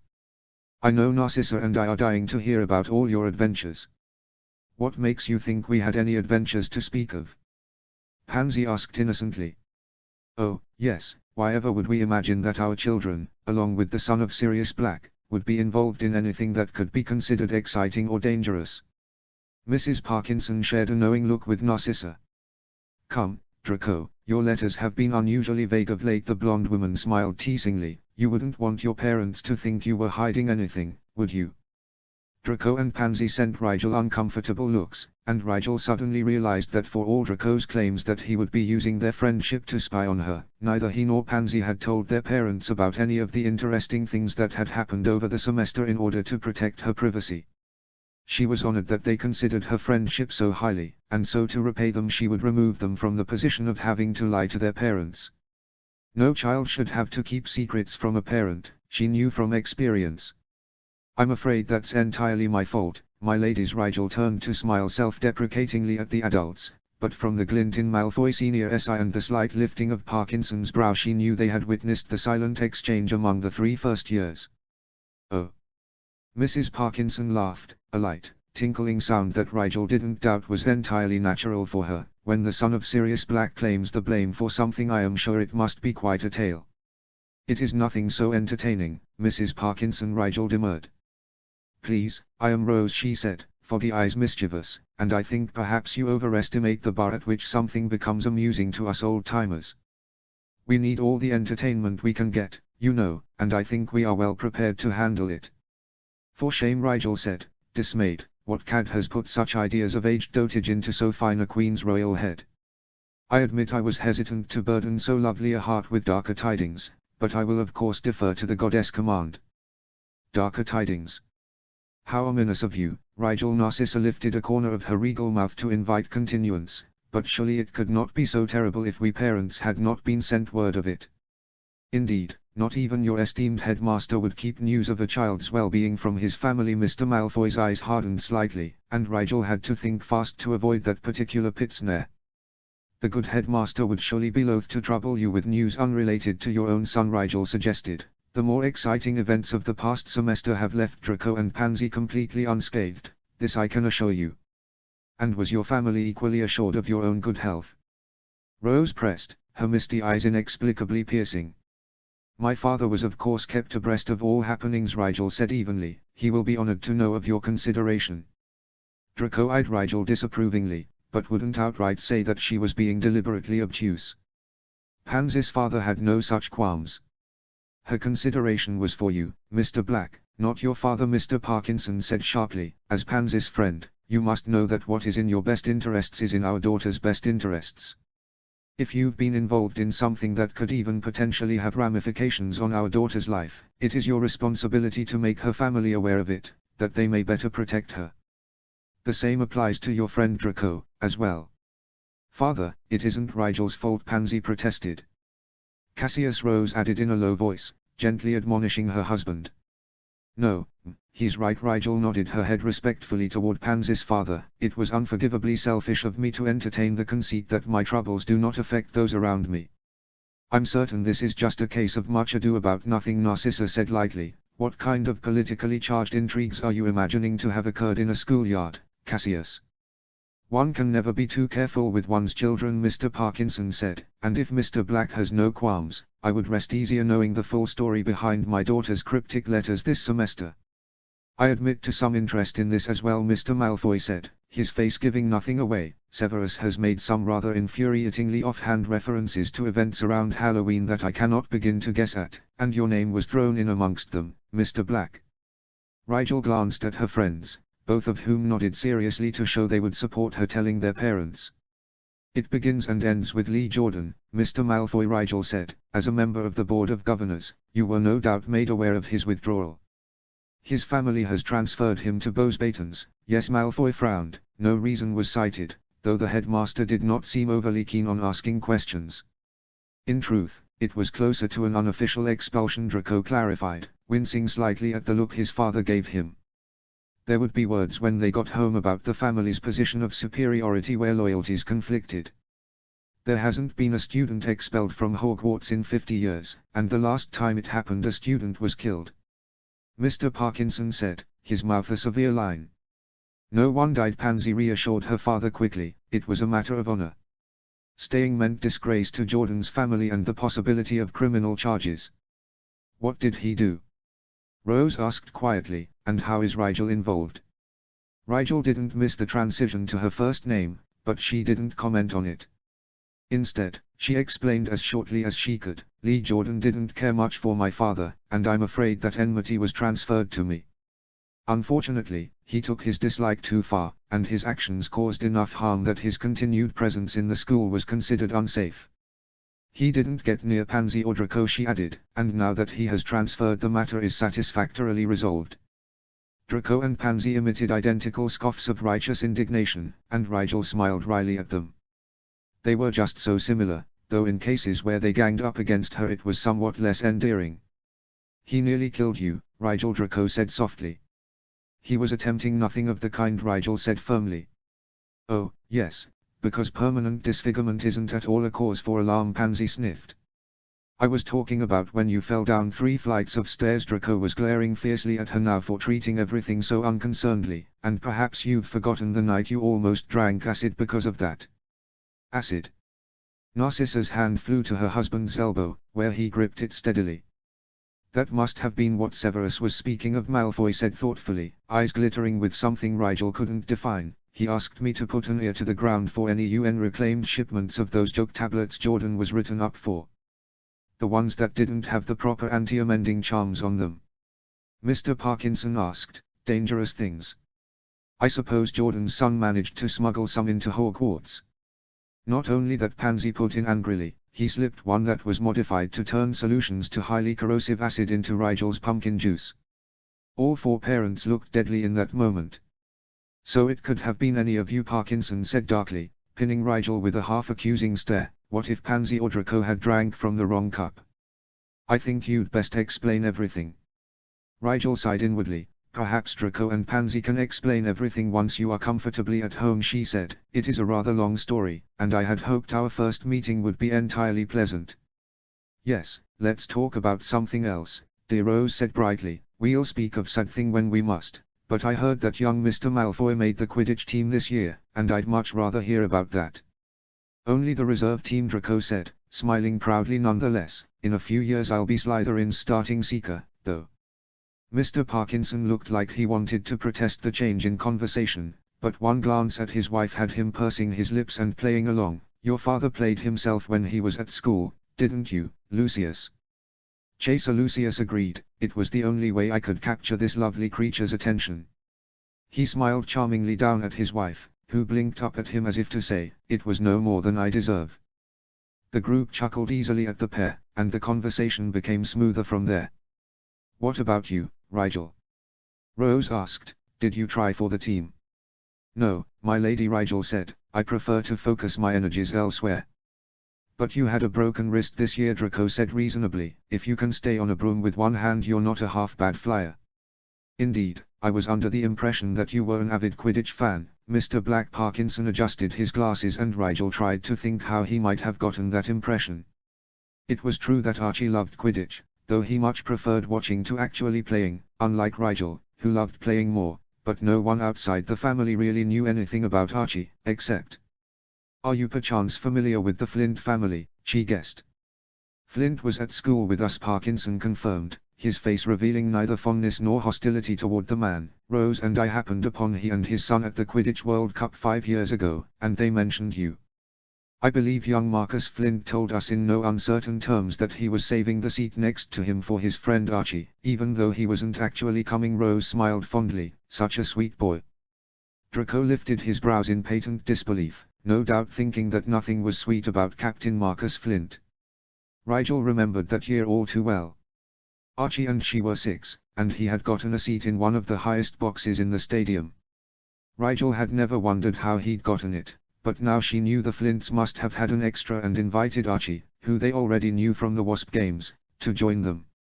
Unfortunately, for both Archie and Rigel, who had to listen to him sigh sadly about it the rest of the summer, Archie never got to go. Yes, the Flints kindly offered me a place in their box, but due to an unexpected turn of events I was unable to attend that year. Marcus declared me an honorable attendee on the spot and brought back a picture of my empty seat to give to me as a souvenir at the next Wasps match. Rigel said as evenly as she could. In truth, the week before the cup was the first time Diana, Archie's mother, had fallen ill. At first, no one knew what it was. She recovered after a week or so and no more was thought of it. Until she fell ill again. And again. It wasn't until nearly 8 months later that they had confirmed test results, simply because they hadn't know what to test for. When the news that it was a terminal sickness came, the family was devastated. Aunt Diana held on for over a year, but at 8 years old Archie had clung to Rigel's hand and watched, dry-eyed with hollow resignation, as his mother was lowered gently into the waiting earth. By the looks on everyone's faces, they had put the timelines together in their heads and knew as well as if she'd said it straight out why the younger Black hadn't made it to that Quidditch game. Determined to break the awkward silence, and knowing that no one else would have to heart to, Rigel smiled as brightly as she could manage. Draco's tryouts were almost as good as a cup game, though. Flint was determined to scare the wits out of the Gryffindor team, so he turned the trials, which as you know are always spied on, into a sort of high-flying melee. "Remember, Pansy?" "How could I forget?" she said, an affected look of mild scandalization on her face. Rigel grinned at her for playing along and got a slow wink in return. He unleashed 4 bludgers and 3 snitches. "I thought someone was going to be hurled to the ground for certain." My goodness, Narcissa's mouth was poised with amusement, but her eyes were sad. Rigel felt extremely uncomfortable being on the receiving end of compassion for Archie's mum, but she was grateful that Narcissa was helping them move past the gaping wound that was Aunt Diana's passing, despite the fact that Draco had probably told her all about his tryouts in one of his many letters. Hogwarts Quidditch sounds much more dangerous than it was in our day. "It was fine," Mum, Draco said. "It was just to scare off the Gryffindors, like Rigel said. Nothing really dangerous about it." "Well, if you say so." Darling Narcissa looked the very picture of a mother concerned for her child's safety, and Rigel thought it was almost funny how human all these purebloods were turning out to be. The conversation moved to other things, and before they knew it Rigel had to excuse herself to meet her dad. She said heartfelt goodbyes to Draco and Pansy and wished their parents a relaxing holiday. Glancing at one of the train station's clocks as she left the platform, she realized she had 10 minutes to meet Sirius at an out-of-the-way cafe just down the street from King's Cross Station. Rigel ducked into a public restroom and stepped into a stall. She took one of the precious vials of polyjuice out of her pocket and mixed in a strand of Archie's hair. Taking a deep breath and grimacing at the smell, the electric blue, Archie would be such a jarring shade, goop gave off. Rigel knocked back the dose in one quick movement. "A few years of this and I'll be able to take shots of fire oohisky like it's water," she mused in the seconds before her insides were set on fire. Her guts felt like they were twisting around inside of her, and Rigel supposed it made sense if the theory behind polyjuice was that it changed you inside and out. She wondered if the pain would be less if she wasn't switching sexes, and then she had no room in her skull for wonderings as the burning sensation moved to the outside of her skin and felt her limbs lengthening an inch or two, her shoulders widening a bit and her facial features shifting ever so slightly. Really, she shouldn't complain. If they were still doing this in a few years, the differences would start getting really pronounced, and it was lucky they looked somewhat similar to one another already. An uncomfortable burning in her eyes well after the burning everywhere else had stopped made Rigel curse her own stupidity and stumble to the sink to take the contacts, which no longer fit, out of her eyes. Staring back from the mirror was her cousin, Archie, with a few small differences from when she'd last seen him, like longer hair and less musculature tone in the arms. She'd have to make sure he started exercising since he wasn't playing Quidditch anymore. Sirius was waiting in the cafe like he'd promised, if by waiting one meant casually flirting with one of the waitresses. It actually warmed her heart to see his dashing devil-maker grin lighting up the shadows that never seemed to leave his face, but she did feel a bit sorry for the pretty waitress when Sirius' attention waned the instant he caught sight of his son. "Archie." Sirius leapt off the stool he'd been sitting at and bounded over like the overgrown puppy he so often was. He scooped her up and swung her around him in a circle, for all the world not noticing that his kid wasn't 6 years old anymore. Several patrons narrowly avoided being broadsided by Rigel's trainers, and if she hadn't already changed from her Hogwarts robes they would have caught on any number of things on the cafe tables. "You're back. And all in one piece, despite the attempts you've made to the contrary. Now I know what Lily feels like all the time, and it's awful. All this worrying is going to turn my hair grey." "It's not grey, is it? Here, look at the roots for me. I'm a little worried about this section in the back because I can't really see it properly." "Dad." Rigel pushed Sirius' head of perfectly black hair out from under her nose. "Your hair is fine, better looking than everyone else's put together, I swear. Honestly, you wonder why I asked you to meet me away from the platform." If his face hadn't been so close to hers already, she wouldn't have seen it. A spark of something surprised and almost shamed flitted across her uncle's grey irises and Rigel felt instantly like an ass. "No, I didn't mean it like that, Dad," she backpedaled quickly. She had spoken without thinking, teasing like she would have if she were Harriet, not Archie, who had always had a peculiarly frank relationship with his father. Of course that's how it would look, asking Sirius not to pick her up from the station. "It's cool," Arch. Sirius laughed, slinging an arm around her shoulders carelessly and leading them out of the cafe and onto the busy sidewalks. I get it. Between house rivalries and politics and everything, well, when I was your age, I didn't want my parents within 10 miles of my friends. No. Rigel pulled Sirius off to the side out of people's way, determined to stop this right in its tracks before she damaged Archie and Sirius' relationship beyond repair. Hey, kiddo, it's no big deal, Sirius said, his voice betraying not a hint of the hurt she suspected lay beneath the surface. It is if that's what you think, Rigel said. She turned to face Sirius and looked very seriously at him. Dad, I love you. It's not anything like it was with your parents. I'm not ashamed of you or embarrassed by you in any way. I think you're the greatest, bestest, most charming, fun, magnificent, caring, cool. You forgot devilishly attractive. Hilariously amazing dad in the whole world, Rigel continued, pretending not to notice how Sirius preened under her praise. I was only joking back in the cafe, spent too much time around Harry, I think, and I didn't keep you from the station because I didn't want everyone to see you picking me up. I tell all my friends about you, all the time. The Weasley twins worship the ground you walk on, you know, and Draco and Pansy would have loved to meet you. Then, why? Sirius didn't look hurt or uncomfortably cheerful anymore, just slightly confused. Because, I was selfish, Rigel said, grimacing. She hated lying to Sirius. He was second only to Remus and her mother on the list of people she hated lying to. Everyone at school knows you, or thinks they do. You're famous for your joke line, your career, and yes, also your family. The truth is, I was meeting Pansy and Draco's parents at the station.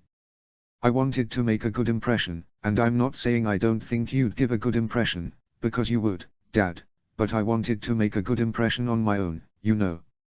I wanted them to like or dislike me for me, not because my dad, the head of the House of Black, was there. My friends mean a lot to me, and I didn't want to muck up my first meeting with their parents by putting you in a position that would go against the Great Split and putting them in a position where they had to treat me like they'd treat you, and vice versa.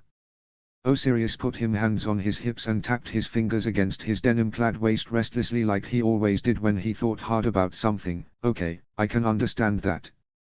Though, you know, I never took the split all that seriously, not that I'd ever tell Lily and James that. Some of them are alright, you know. Yeah, I know, Rigel smiled Archie's easy smile at Sirius, and I know you wouldn't have done anything to make it uncomfortable, Dad, but you know how some people can be. I just wanted everything to go smoothly, but I should have told you. Did I hurt your feelings? She asked the last bit slyly, and Sirius sucked in an affronted breath. Why, you little, hurt my feelings. I could have sworn that letter said you were a Slytherin, not a Hufflepuff, he sniffed, and started stalking away. Rigel laughed like Archie would and started after him. Narcissa Malfoy asked after you, she commented as they strolled through London, looking for a good apparition point. Did she? Sirius smiled genuinely at that. How is dear Sissa? She's good, as far as I can tell. Was she always that blonde? Because all the other blacks are, well, black-haired, aren't they? Rigel asked curiously. Sirius chuckled. Oh yes, she gave my Uncle Cygnus quite a shock when she came out Malfoy blonde. Nearly called a formal duel with old Abraxas until they realized Sissa had exactly Cygnus' nose. And of course the paternity potion helped a lot, too. I believe when Lucius asked for her hand, Auntie Droella told him to have at it, on account of Sissa had clearly been meant for a Malfoy all along. Rigel grinned at the sound of Sirius' carefree laughter. Her uncle really was doing much better. So how's Marcus? Sirius asked once he'd side-apparated her to Grimmauld Place. You see him around much? Sometimes, she said casually, as if she didn't have a mountain of the older boy's homework in her trunk at that very moment. He's captain of the Quidditch team, of course, so I see him at Draco's practices, but the upper years don't mix much with the lower years.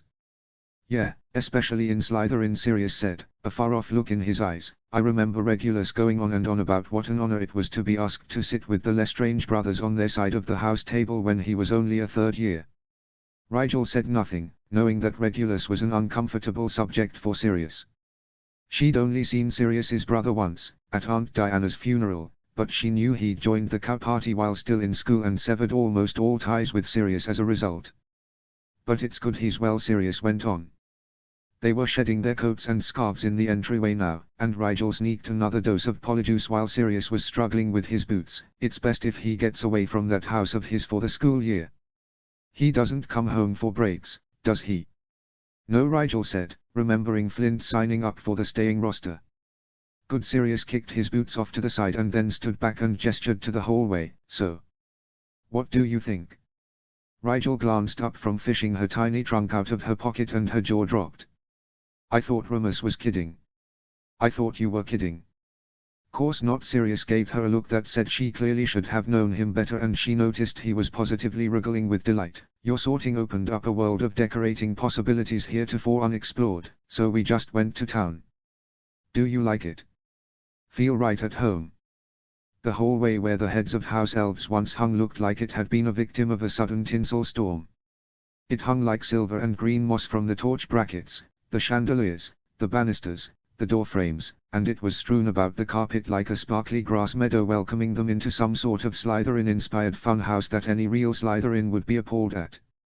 Wow, Dad, I don't know what to say. Rigel just stared and stared at it. Yes, I can see you're overwhelmed, Sirius said. Let me give you the full tour.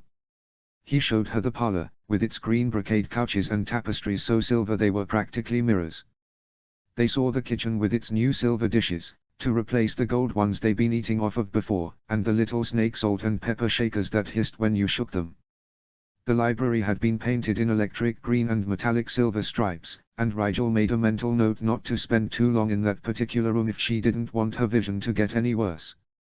Archie's bedroom was more tasteful, done over in deep, soothing green with subtle silver highlights in the doorknobs and the hangings, and Rigel had hope for the place until she saw the green, glow-in-the-dark toilet paper in the bathrooms and the stuffed snake pillow on the bed. Nevertheless, it was the garden that finally quenched her desire to admit Sirius to a facility where he would receive specialized care. Remus had been half-truthful. Grimmauld Place didn't have a front yard, and besides that it was in a Muggle neighborhood, so of course she'd dismissed the notion of actual snakes, dancing or otherwise, after she'd read it. More fool she. The enclosed little courtyard, which used to have Diana's vegetable garden in it, was now home to about 12 English grass snakes, which had been magicked bright green. The enclosure had been magically enlarged and was temperature controlled, so the little Wrigglies, as Sirius had dubbed them, got all the sun they needed, and through her disbelief Rigel noticed that Sirius actually looked quite fond of them. When they opened the door, 5 or 6 came slithering over to them and Sirius bent down automatically to pet their heads and croon words of praise. Rigel raised an incredulous brow, and Sirius pouted. What? They are highly domesticated. She took in their sprawled, lazy movements and playful tongue flicks. They look a bit lethargic. I think you're overfeeding them. They get hungry. Sure, Dad, whatever you say. Rigel shook her head. A little snake began twining up Sirius barefoot, and to Rigel's surprise, it said, "Take me inside with you this time, oh, one who smells like dogs. I want to see where you keep the snacks." Oh, that tickles. Sirius laughed and pulled the little snake gently off of him. "This one always climbs on me, trying to get inside the house," he explained to Rigel, who was starting to wonder how much free time Sirius actually had if he was spelling snakes to talk to him. She'd talk to Remus about hanging out with the Exera more often. Sirius had quit his job in law enforcement when Diana fell ill, and since then he didn't work at all, just volunteered in the children's ward at St. Mungo's a few times a week and lived off the interest of his family's fortune. "When will Harry be home?" she asked as they meandered back into the kitchen and dug around in the pantry for some lunch. "Lily and James are picking her up as we speak, I think." Sirius scratched his chin. "They and Remus are coming over here for dinner tonight, but Harry will probably be over earlier. You know how she is, always checking up on you." "Yeah," Rigel said, the dramatic irony nearly choking her. "Well, I guess I'll get resettled in, then." She rinsed her plate, feeling odd cleaning up after a meal after months at Hogwarts. "Can you come and shrink my trunk?" "Sure thing," Sirius made to follow her upstairs. "You know, I've been going by my middle name at school now," she said tentatively. "Rigel. I never knew you even liked your middle name," Sirius said with a puzzled frown. "Well, I'm growing up now, Dad. Archie is a bit young sounding, but Archerus is a mouthful at my age, you know," she explained. "I'll go back to Archie or Archerus when I'm older, I think, and I can afford for my name to sound casual, and of course you can still call me Archie at home. I just wanted you to know in case someone from school mentions me as Rigel. Ah, I see. Sirius shrugged. Not like I can talk about nicknames, not since I was the genius who came up with Mooney, but school is a time for growing, so if you want to grow as Rigel, I say go for it. Thanks. Rigel smiled cheerfully. So how many pranks do you think we can get set up before Uncle James gets here? Sirius's face split into an evil grin that Rigel hoped the Weasley twins never caught sight of. He'll be expecting about 4, so I think we should aim for 12 or so. You just like the number 12, Rigel pointed out. It's a very austere number. Which is why it doesn't suit you at all. You'd better hope I don't set up 13, because the last one will be on you, little snake. If I thought an old dog like you had any new tricks I might actually be scared. You forget I've been among the next generation of pranksters now. The Weasley twins have taught me things you and Uncle James never dreamed of. Prove it. You asked for it. You'll be begging for it. For what? Mercy. Ah. No. Dad, where are you tickling? HP. Archie and Rigel's mom and dad finally showed up a few hours later, and damned if Sirius didn't get exactly 12 pranks set up in the nick of time. Some of them were disabled right away, like the bucket of snakeskin placed over the front doorway, in keeping with the theme of the Decker, and others would probably never be triggered, like the eyes of the non-moving painting of Sorlaser Slytherin now hanging in the dining room, which would turn your hair pink if you stared at them for longer than 60 seconds. But on the whole James had a lot of fun ferreting them out, Lily had a lot of fun scolding Sirius, and Remus had a lot of fun watching his friends get pranked and scolded. Most importantly, however, it gave Rigel and Archie the cover they needed to sneak away to Archie's bedroom unquestioned. Phew, that was close, Archie said when he'd bounded into his room and closed the door behind them. He pulled the usual chest of drawers over in front of the door and collapsed on the bed. My juice is about to wear off, and I didn't fancy another hour as you, no offense. None taken, Rigel said, sitting on the bed as well. I've got another 10 minutes, I think. It's good to see you. Me. I've been worried sick about you. Archie scowled, and the only way I knew you weren't maimed somehow was by adding the hair you sent to this polyjuice and then counting the limbs after I'd changed. What's to worry about? Rigel asked innocently. I'm not the one running around my school yelling about trolls and stealing illegal potions. Hermione stole the illegal potions, Archie said quickly, and I don't know what you've been doing, that's the point. James said that Dad said that you'd been attacked by another student, but he didn't know why or how, just that you said you were alright. If it had been actually me at Hogwarts, then it would have been fine, because everyone knows I don't hold back if something's really wrong, but if they'd known it was you sending those letters like I did, they'd be up in arms too. Do you know why? Archie. I'll tell you why, Archie said, raising his voice to cover hers, because even if you were dying you would never tell anyone. So you're gonna tell me everything right now, or I swear to Merlin ow. Her lookalike suddenly twitched and groaned. Archie doubled over, clutching his stomach as his skin started rippling, his muscles, and Merlin knew what else sliding around inside of him. Polyjuice transformations were really quite gruesome to watch from the outside, Rigel decided. A minute or two later, a panting Archie lay in his own body on the deep green comforter. Well, that sucks, he said. But anyway, where was I? Irrational demands. Oh, yes, he cleared his throat. You will tell me every single thing that happened while you were pretending to be me, and then you will listen to all the things you did wrong, and I know there's gonna be a lot of them, because the only things you do right are Quidditch and potions, and then you're never to do any of it again, understood? Yes, Mum. We seem to be experiencing a role reversal, Archie frowned. Aren't you supposed to lecture me about the stupid stuff I do? Must be this polyjuice.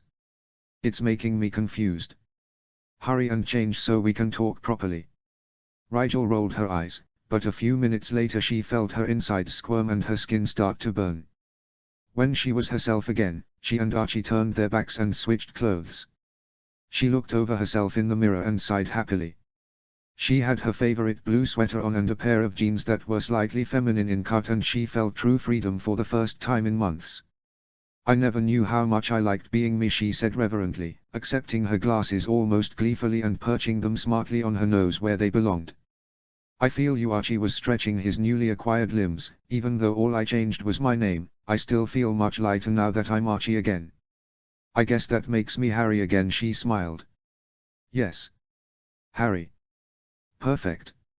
Okay, Harry, then start going over this last semester with me, Archie said, and I don't mean the lies you're going to help me practice telling our parents, I mean what really happened.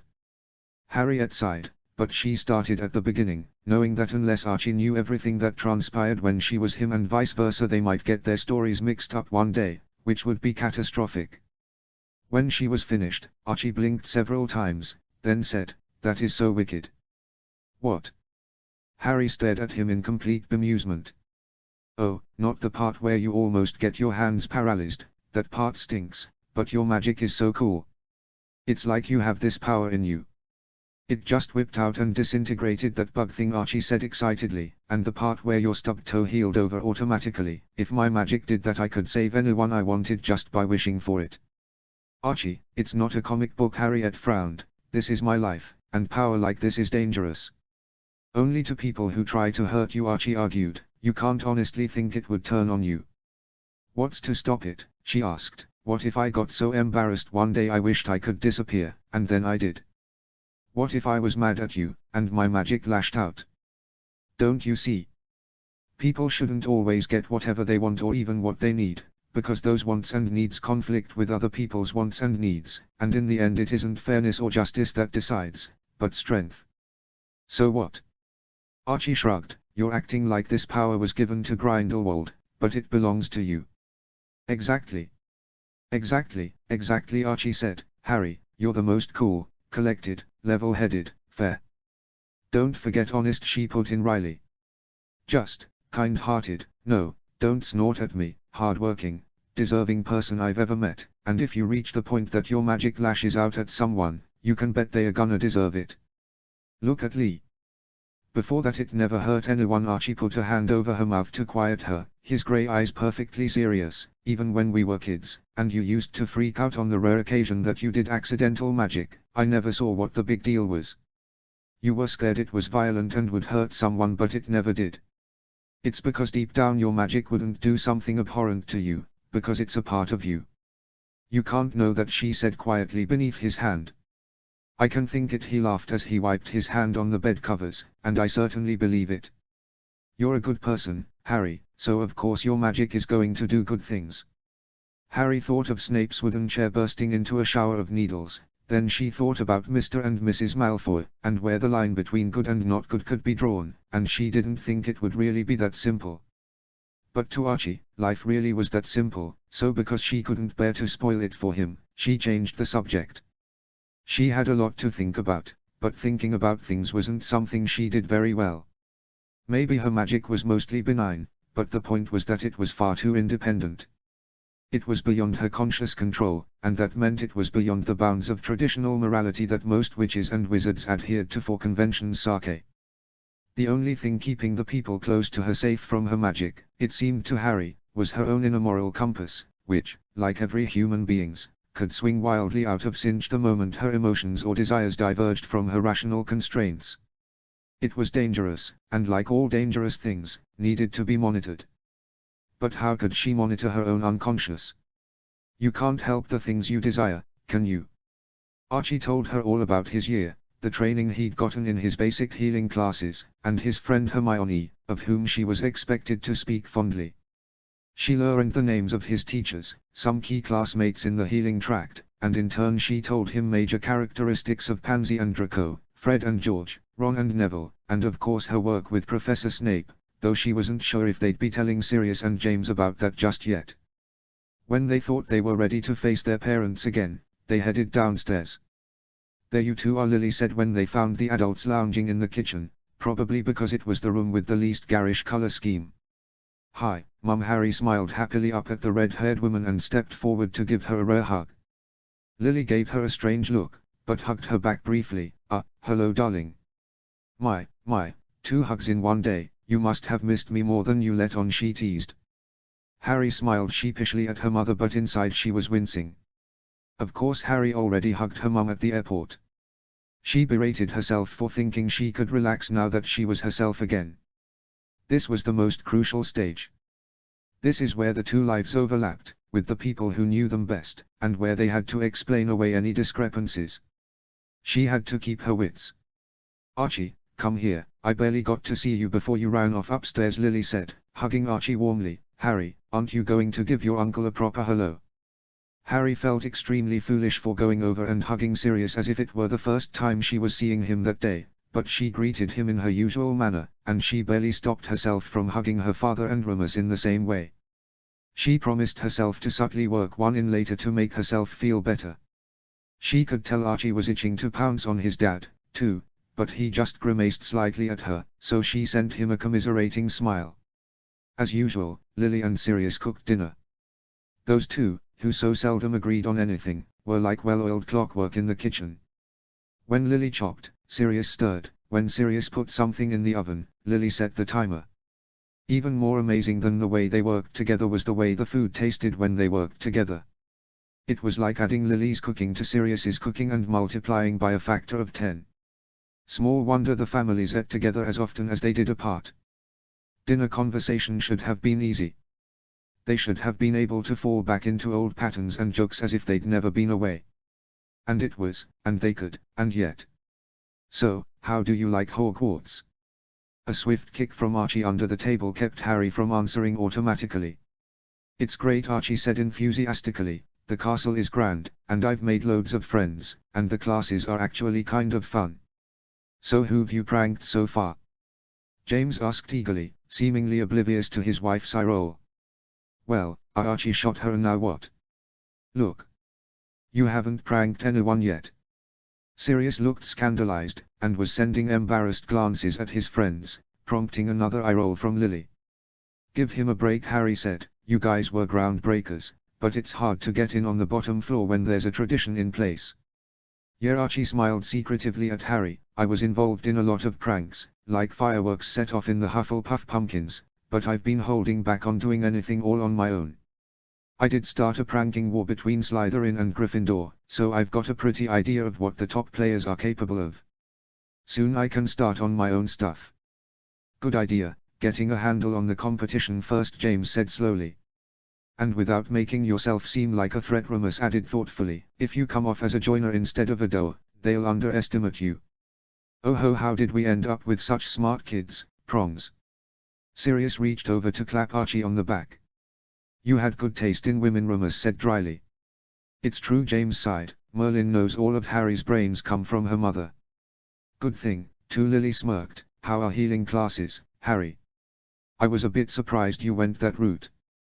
"Oh, well, Archie and I have it all worked out," Harry said casually. "We're going to try and fulfill each other's dreams." She ignored the slightly concerned look Remus was giving her. "In that vein, healing classes are great. Soon I'll be able to mend broken bones, I think." "Wicked." Sirius crowed. Harry, I have a bruise from setting up the pie launcher earlier. Heal it." "Heal it? What pie launcher?" Lily glared. "Not the one at your house, Lil, the other. I mean, quick, Harry, heal me up before your mum murders me." Sirius Orion Black. "Sorry, Uncle Padfoot, I'm not allowed to do magic outside of school," Harry said. "Not to mention the fact that I have no idea how to heal a bruise. I mean, I read up on the theory, but I've never actually tried." "Oh, come on, the house is warded," Sirius cajoled. "I just know you're not encouraging my child to break the decree for the restriction of underage sorcery," Lily said, voice sugar-coated with sweet poison. "It's actually called the Decree for the Reasonable Restriction of Underage Sorcery," Sirius began, "and I was only pointing out that." "I don't care what it's called," Lily snapped. "Our children are not getting expelled because you bumped your knee setting up pranks in your own house." "It was my elbow, Lily." "Oh, you're impossible, Sirius Black." "Even if I was possible, it would never have worked between you and me," he sighed regretfully. He then hightailed it out of the kitchen before Lily had time to pin him to the table with one of the butter knives. "Just another quiet dinner at Grimmauld Place," Remus hummed merrily as he sipped his pumpkin juice. "And since I have a feeling I know where the pies that were supposed to be for dessert went, can Archie and I be excused?" Harry asked. James looked torn between wanting pie and wanting to see pie launched, but Remus excused them with a cheerful wink and they retreated to Archie's room. So? Yeah. We haven't got it good enough, Archie said. It's because we're both trying to be two people simultaneously. Harry frowned, and neither of them are completely honest, so there's really 3 versions of every story, and we can't switch between them easily enough. It would be better if we were pretending to be just one other person, so we could keep lies and truth strictly divided. What, like, switch places for good? Because it's a good idea, but I don't think that would work, Archie said gently. Oh, shut it. Harry tossed a pillow at her cousin. Look, what if instead of me trying to be you and you trying to be me and then getting confused on who's who, we both try to be the same person more or less? Okay, you lost me. We homogenize our alternate selves, Harry said, almost excited at the idea. It was so perfect. So Rigel, aka my alternate self, learns healing and starts pranking, while Harry the boy, aka your alternate self, learns potions and starts playing beta in Quidditch, but not just our alternate selves. Us too. So in the end we're the same. The same, yeah, so, we'd both end up being able to do and know everything all 4 of our personas are supposed to be able to know and do, so we can never be caught out when someone asks me to make a potion or you to cure a cold. Archie grinned. That's a really good idea, if we can pull it off. It'll mean a lot of extra studying, for both of us, Harry agreed, but this is what had to happen anyway, for us to be able to switch back eventually, right? Right. So you become a potions master, but I study potions too, and I become a healer but you study healing in too, so then when we're 17, I take the healing exam as myself and you can take the potions mastery as yourself, and won't everyone be really surprised? Or will we tell them we're learning both? Who cares if they are surprised, she asked. The point will be that if someone demands I do something I should know how to do after 7 years in America, I better be able to do it, or it'll be obvious what we've done. This way, no one can prove a thing. Unless they ask him why Harry was a boy when she attended, Archie said archly. I've got it covered, Harry said. It's not illegal to hide your sex, just really weird. And I've got no problem being weird. If anyone asks, I pretended to be a boy all those years for, I don't know, kicks. But this means no one can ever know for sure that you're a boy, Archie. Yeah, no flashing my junk around, Archie nodded. I'll be the shyest boy at AIM. Wait, does this mean no sex until I'm 17? No, Archie, you just can't have sex while pretending to be me. Have all the sex you want over the summer, Harry said, amused. Okay, what about when we're older? Soon we won't look so much alike, you know. I'll get way taller, for one thing, and then when we switch back at 17 there will be a lot of fingers pointing to us and saying that's not Archerus, and why does Harriet Potter look so much like Rigel Black? Archie pointed out.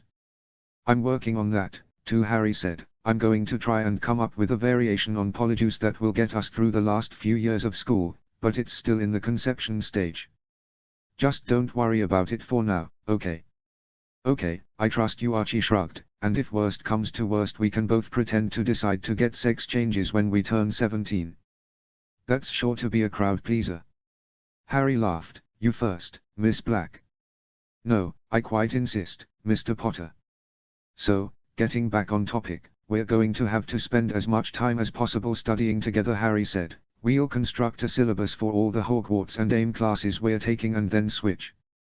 Most of it will overlap, we just have to make sure we fill in the cracks in each other's knowledge. Man, it's like attending 2 schools at once, Archie groaned. Who knew chasing your dreams was so hard? You can back out now, if you want, Harry said quietly. I'll cook up some spattergroit for us to catch. We'll be out of school for a few months, and when we go back it won't be surprising that we look slightly different. Just say the word. Archie took a deep breath. Never. We're in this together, Harry, and I am going to be the second best potions brewer in our generation by the time we're through. And I'll be the second best healer. You'd better be, Archie sniffed. If you pick up healing faster than me I shall be very put out. You won't be worried when you see my wand work. Oh, that's right, I haven't even seen your new wand yet. Where is it? Archie asked expectantly. I think it's in your trunk. She paused to think about it. Maybe. Geez, no wonder it's mad at you. Archie shook his head. You've practically abandoned the poor thing. Have not? Harry frowned, annoyed with herself for feeling guilty about it. All the same, she crossed to the trunk and dug around in it until she found her wand rolled up in a pair of old socks. She winced at the magical backlashing she was likely to get from the Phoenix wand for that indignity, but it thrummed happily, almost purring like a cat, beneath her hand, so she guessed it was more forgiving than she'd thought. Or else it was saving up its energy to catch her unaware. "Dad has probably come out of hiding by now," Archie said. "That or Mum's pied him," Harry muttered. "I'm assuming your homework and stuff is in my trunk at home, so tomorrow let's arrange to meet in the Potter Library for our first study session. We'll figure out what subjects we both know and what one of us needs to learn from the other and then go from there. Bring the school bag in your trunk with you, it has all the assignments I need, okay?" "Deal." Archie gave a reassuring thumbs up. "See you tomorrow, Harry. And don't worry, we'll get through this firestorm. And find stars on the other side, right, Archie?" It was something Aunt Diana used to say. "And find worlds on the other side, Harry. HP. "You're a bit late," Harry commented as Archie drooped down into the seat next to her at the table in the Potter family library. "Rough morning." "I had to feed the snakes," he said dazedly. "When on earth did Sirius start liking snakes? I've never even seen one before and now we have 12. Here's your bag, by the way." He dumped it on an empty seat. "Thanks," Harry said absently. "And what's wrong with snakes?" "Nothing, if they are carved into a shield or painted on a tapestry." Archie screwed up his face. "But 12 live snakes in our courtyard. My dad's crazy. And the little one kept climbing on me or following me around. I couldn't tell what the damn thing wanted, but it tickled and it was slimy and—" "Snakes aren't slimy," Harry said. "Well, the idea of a snake crawling all over me is slimy. And what's so confusing about what they want? They are pretty chatty from what I saw, though I must admit your dad needs more friends if he's resorting to snakes for company." Harry turned a page in Archie's healing textbook and missed the strange look her cousin was giving her. "They don't actually talk, Harry, they just dance around if you poke them with a stick." "Poke them with a— never mind, you blacks are crazy." Harry rolled their eyes. "And of course they talk. Unless you're suggesting they communicate mind to mind." "Well, they talk to each other, I guess. But I don't see how that's supposed to help me understand them," Archie said puzzledly. "What? Archie, you aren't making any sense." "They speak the Queen's English, same as any of us." Harry was looking at Archie just as strangely as he was looking at her. "Well, one of us is crazy," Archie decided, his expression clearly indicating which one of them he thought it was, despite the fact that the craziness of the blacks was a well-established point. Harry narrowed her eyes at him and he held his hands up quickly. "I'm just saying," he said, "let's flew back to my place and figure out who's right, shall we?" Harry half suspected it was an elaborate ploy to get out of studying, but she went along with it, knowing they'd never get anything done until the great mystery was sorted. They flew to Grimmauld and went straight to the courtyard. It was teeming with snakes sunbathing in the artificial light. When Archie stepped into the grass, the little snake, who seemed to be the youngest and most inquisitive of the bunch, made a beeline for his shoes. No, stay away, little snake." Archie laughed uncomfortably as the snake neared. "Why is the one who tassed us like baby dog backing away from us?" the snake hissed in serpentine puzzlement. "Does he want to play run and catch prey?" The snake coiled in playful, hypnotic movements, and Archie gulped loudly. "Harry, help me, Harry, the snake wants to eat me." "Eat you?" Harry stared at her cousin's alarmed face. "She just wants to play." "Play?" Archie's voice cracked slightly. "It's rearing to strike. It's going to kill me." "Oh, she doesn't even have fangs," Harry said, turning to the snake. "Do you?" The snake's head whipped around like a compass needle pointing north. All the other snakes in the clearing froze for an instant, then turned toward Harry as if she had just become the sun. "Harry, what did you just do?" Archie whispered, watching the snakes watch Harry. "Was that a spell or something? Is this a prank you and my dad cooked up? Because I like the initiative, but it's really starting to freak me out." Harry frowned at Archie and shook her head. "I don't know what you're talking about. I don't know why they are doing this either." She looked at the snakes again. "What do you want?" "SSHE speaks," one of the older snakes said softly. "Hos clutch did you hatch from, speaker?" another asked imperiously. "What do you mean?" she asked them. "What SSS speaker, and why does it matter who my parents are?" "Harry, stop this now, okay?" Harry whipped her head around to snap at Archie. Stop what? Stop hissing. I'm not. A speaker speaks to snakes, of course. Hissing. Wait, what? What? You can't understand me. I can when you look at me. Can you understand me? Of course we can. What in Merlin's name is going on? Harry looked very deliberately at Archie. I can talk to snakes. Yeah, I sort of got that part. Archie looked nearly hysterical at that point, so Harry said a quick goodbye to the snakes and hauled him inside so that they could figure things out. We're going to the Black Library, she said, pulling him along with her. I know the Potters have nothing about snake charming, or whatever that was. That's because it's practically dark arts. Archie hissed, almost sounding like a snake speaker himself. They raided the Black Library for every book on snake speaking they could find. Admittedly there weren't many. It says here it's an inherited trait, Harry commented, scanning a passage from a diary of a black wife who'd been having an affair with a snake speaker, a Parselmouth, as it was apparently termed. I wonder which side of the family I get it from. Well, it's listed in magical inheritances as a dark trait, Archie said. How can it be dark arts if it happens on accident? Harry frowned. It's probably more like a metamorphmagus kind of a thing. But only dark witches and wizards speak to snakes, Archie complained. Merlin, if people hear you doing that at school, I'll never get hired as a healer. Well, I won't do it around other people, okay? Harry rolled her eyes. Honestly, it wasn't that big of a deal. Although she could probably get some pretty rare ingredients hassle-free if she could talk the snakes into donating instead of trying to steal eggs or skins like most potion harvesters did. But you said yourself you can't control it, Archie pointed out, and I have a feeling this can't be taught like potions or healing. If it gets out that one of us can speak to snakes and the other can't, it'll be pretty obvious which is which. As long as I don't talk while looking at live snakes, who'd ever know? Harry shrugged. It's not like it's tattooed on my forehead. And we don't actually sleep with snakes in Slytherin, you know. Archie took several cleansing breaths, and then said, okay. Okay, I'm sorry, I'm done freaking out now. You can talk to snakes. So what? No biggie. Remus can talk to wolves during the full moon. And my dad talks to other dogs all the time. Well, if butt sniffing counts as talking, but the point is, it's practically normal. Yeah, it's even kind of cool. I'm glad you think so. Can we get back to studying now? Harry checked the clock. We've wasted a lot of time already, and I have Flint's assignments to do as well as my own, plus learning healing in the next 2 weeks. Also, we should try out that mail redirecting spell your friend from school helped you find. We'll need it before Christmas. Merlin, nothing phases you, Harry, I swear. Anyway, I still can't believe Marcus is making you do all his assignments. He's always so cool at the Quidditch games. I thought he was my friend.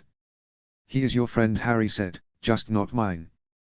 He doesn't even know me, so of course he'll take advantage of an ace that just waltzes into his hand. Still, Archie said, he'd better get me a kick-ass Christmas present. HP. Winter break passed quickly after that, a long and tiring blur of studying and dodging awkward questions they weren't yet prepared to answer from their families. Christmas morning dawned cold and grey, except in the ever-sunny courtyard, which both Harry and Archie had been avoiding like the plague. The Potters and Remus had all stayed the night at Grimmauld so the kids, who vehemently protested being referred to as such, could open presents together. After Christmas brunch and opening their presents with their families, Archie and Harry snuck off to their room so that the adults could talk about adult things and the cousins could talk about other adult things. Mostly they had to sort out gifts properly. Harry had gotten a basic healer's kit, which she would pack with her trunk so that Archie would have it, but she'd also gotten a beautiful set of platinum stirring rods to match her potions knives from Remus and her mother, so that she could continue her passion even at AIM, which she gave to Archie so that he could pack them to ensure she'd have them as Rigel when they switched again. And so it went in that vein. Harry also handed over a heavy package she'd gotten by Al that morning. This one's from Hermione, she explained, and she told herself she wasn't at all jealous at the way Archie's face lit up. It was thanks to Hermione Granger that the owls hadn't given them away, after all. They'd found a charm to conditionally reroute Owl Post to a different name and authorizing the spell with their magical signatures. Archie had performed the charm, since Harry still didn't mess with her wand unless she had to, and it looked like it had worked. They hadn't changed where letters addressed to Harry Potter went yet, so Harry still got Hermione's, but they'd transferred Rigel Black's letters to Archie for the holidays, and he'd gotten all of Harry's friends' post without trouble. Just before they switched back, Archie would fix the charm so that Harry Potter's letters got taken to Archie and Rigel Black's as well as Archie Black's got delivered to her. A book. I might have known, Archie chuckled as he unwrapped a healer's guide to magical plants and fungi. That ought to help you with potions, too, Harry noted, and it's not like you can talk about giving people books. Archie had given her a book called Occlumency, Fortresses of the Mind, that he'd found in the Black Library. He'd said, I don't fully understand it, but you said you wanted a way to stop your magic from reacting to your emotions, and this is supposed to help control emotions, so maybe it will help. She'd been more than grateful and vowed to add Occlumency to the list of things she'd study in her ever-diminishing free time. Yeah, he said vaguely, paging through the book, which appeared to be extremely well illustrated. Oh, I have your other presents, too. Archie rummaged through his closet and came out with 2 similarly wrapped silver and green packages. These came a few days ago, with a note not to open until today. From Draco and Pansy. Harry smiled. They must have shopped together. She hoped they liked the things she'd gotten them, though it wasn't much. Harry had sent Pansy a cookbook of dessert recipes and Draco a scarf that looked like a handkerchief until it sensed the person carrying it was cold, at which point it lengthened to its proper size and grew warm. It was a kind of joke for the time he'd forgotten his in the owlery. She'd also given them each a bracelet of braided unicorn hair dipped in a simple potion to keep it from fraying. Harry had a matching bracelet, and hoped they understood the significance. They were friendship bracelets, of a kind. Unicorn hair because Pansy liked them so much, and because before she'd traded her ash wand for the phoenix one they'd all 3 had unicorn hair as a wand core in common. They were neither too masculine nor too girly, she hoped, and she'd had the hair already in her potions kit so it didn't cost her much. Harry reached to take the gifts from Archie's hands, but her cousin pulled back, hesitating with a peculiar look in his eyes. What? Archie was staring at the elegantly wrapped gifts in his hands. It's just Parkinson and Malfoy. It's weird, you know. We're friends, Harry said evenly. Nothing weird about friends getting each other Christmas gifts. I know, but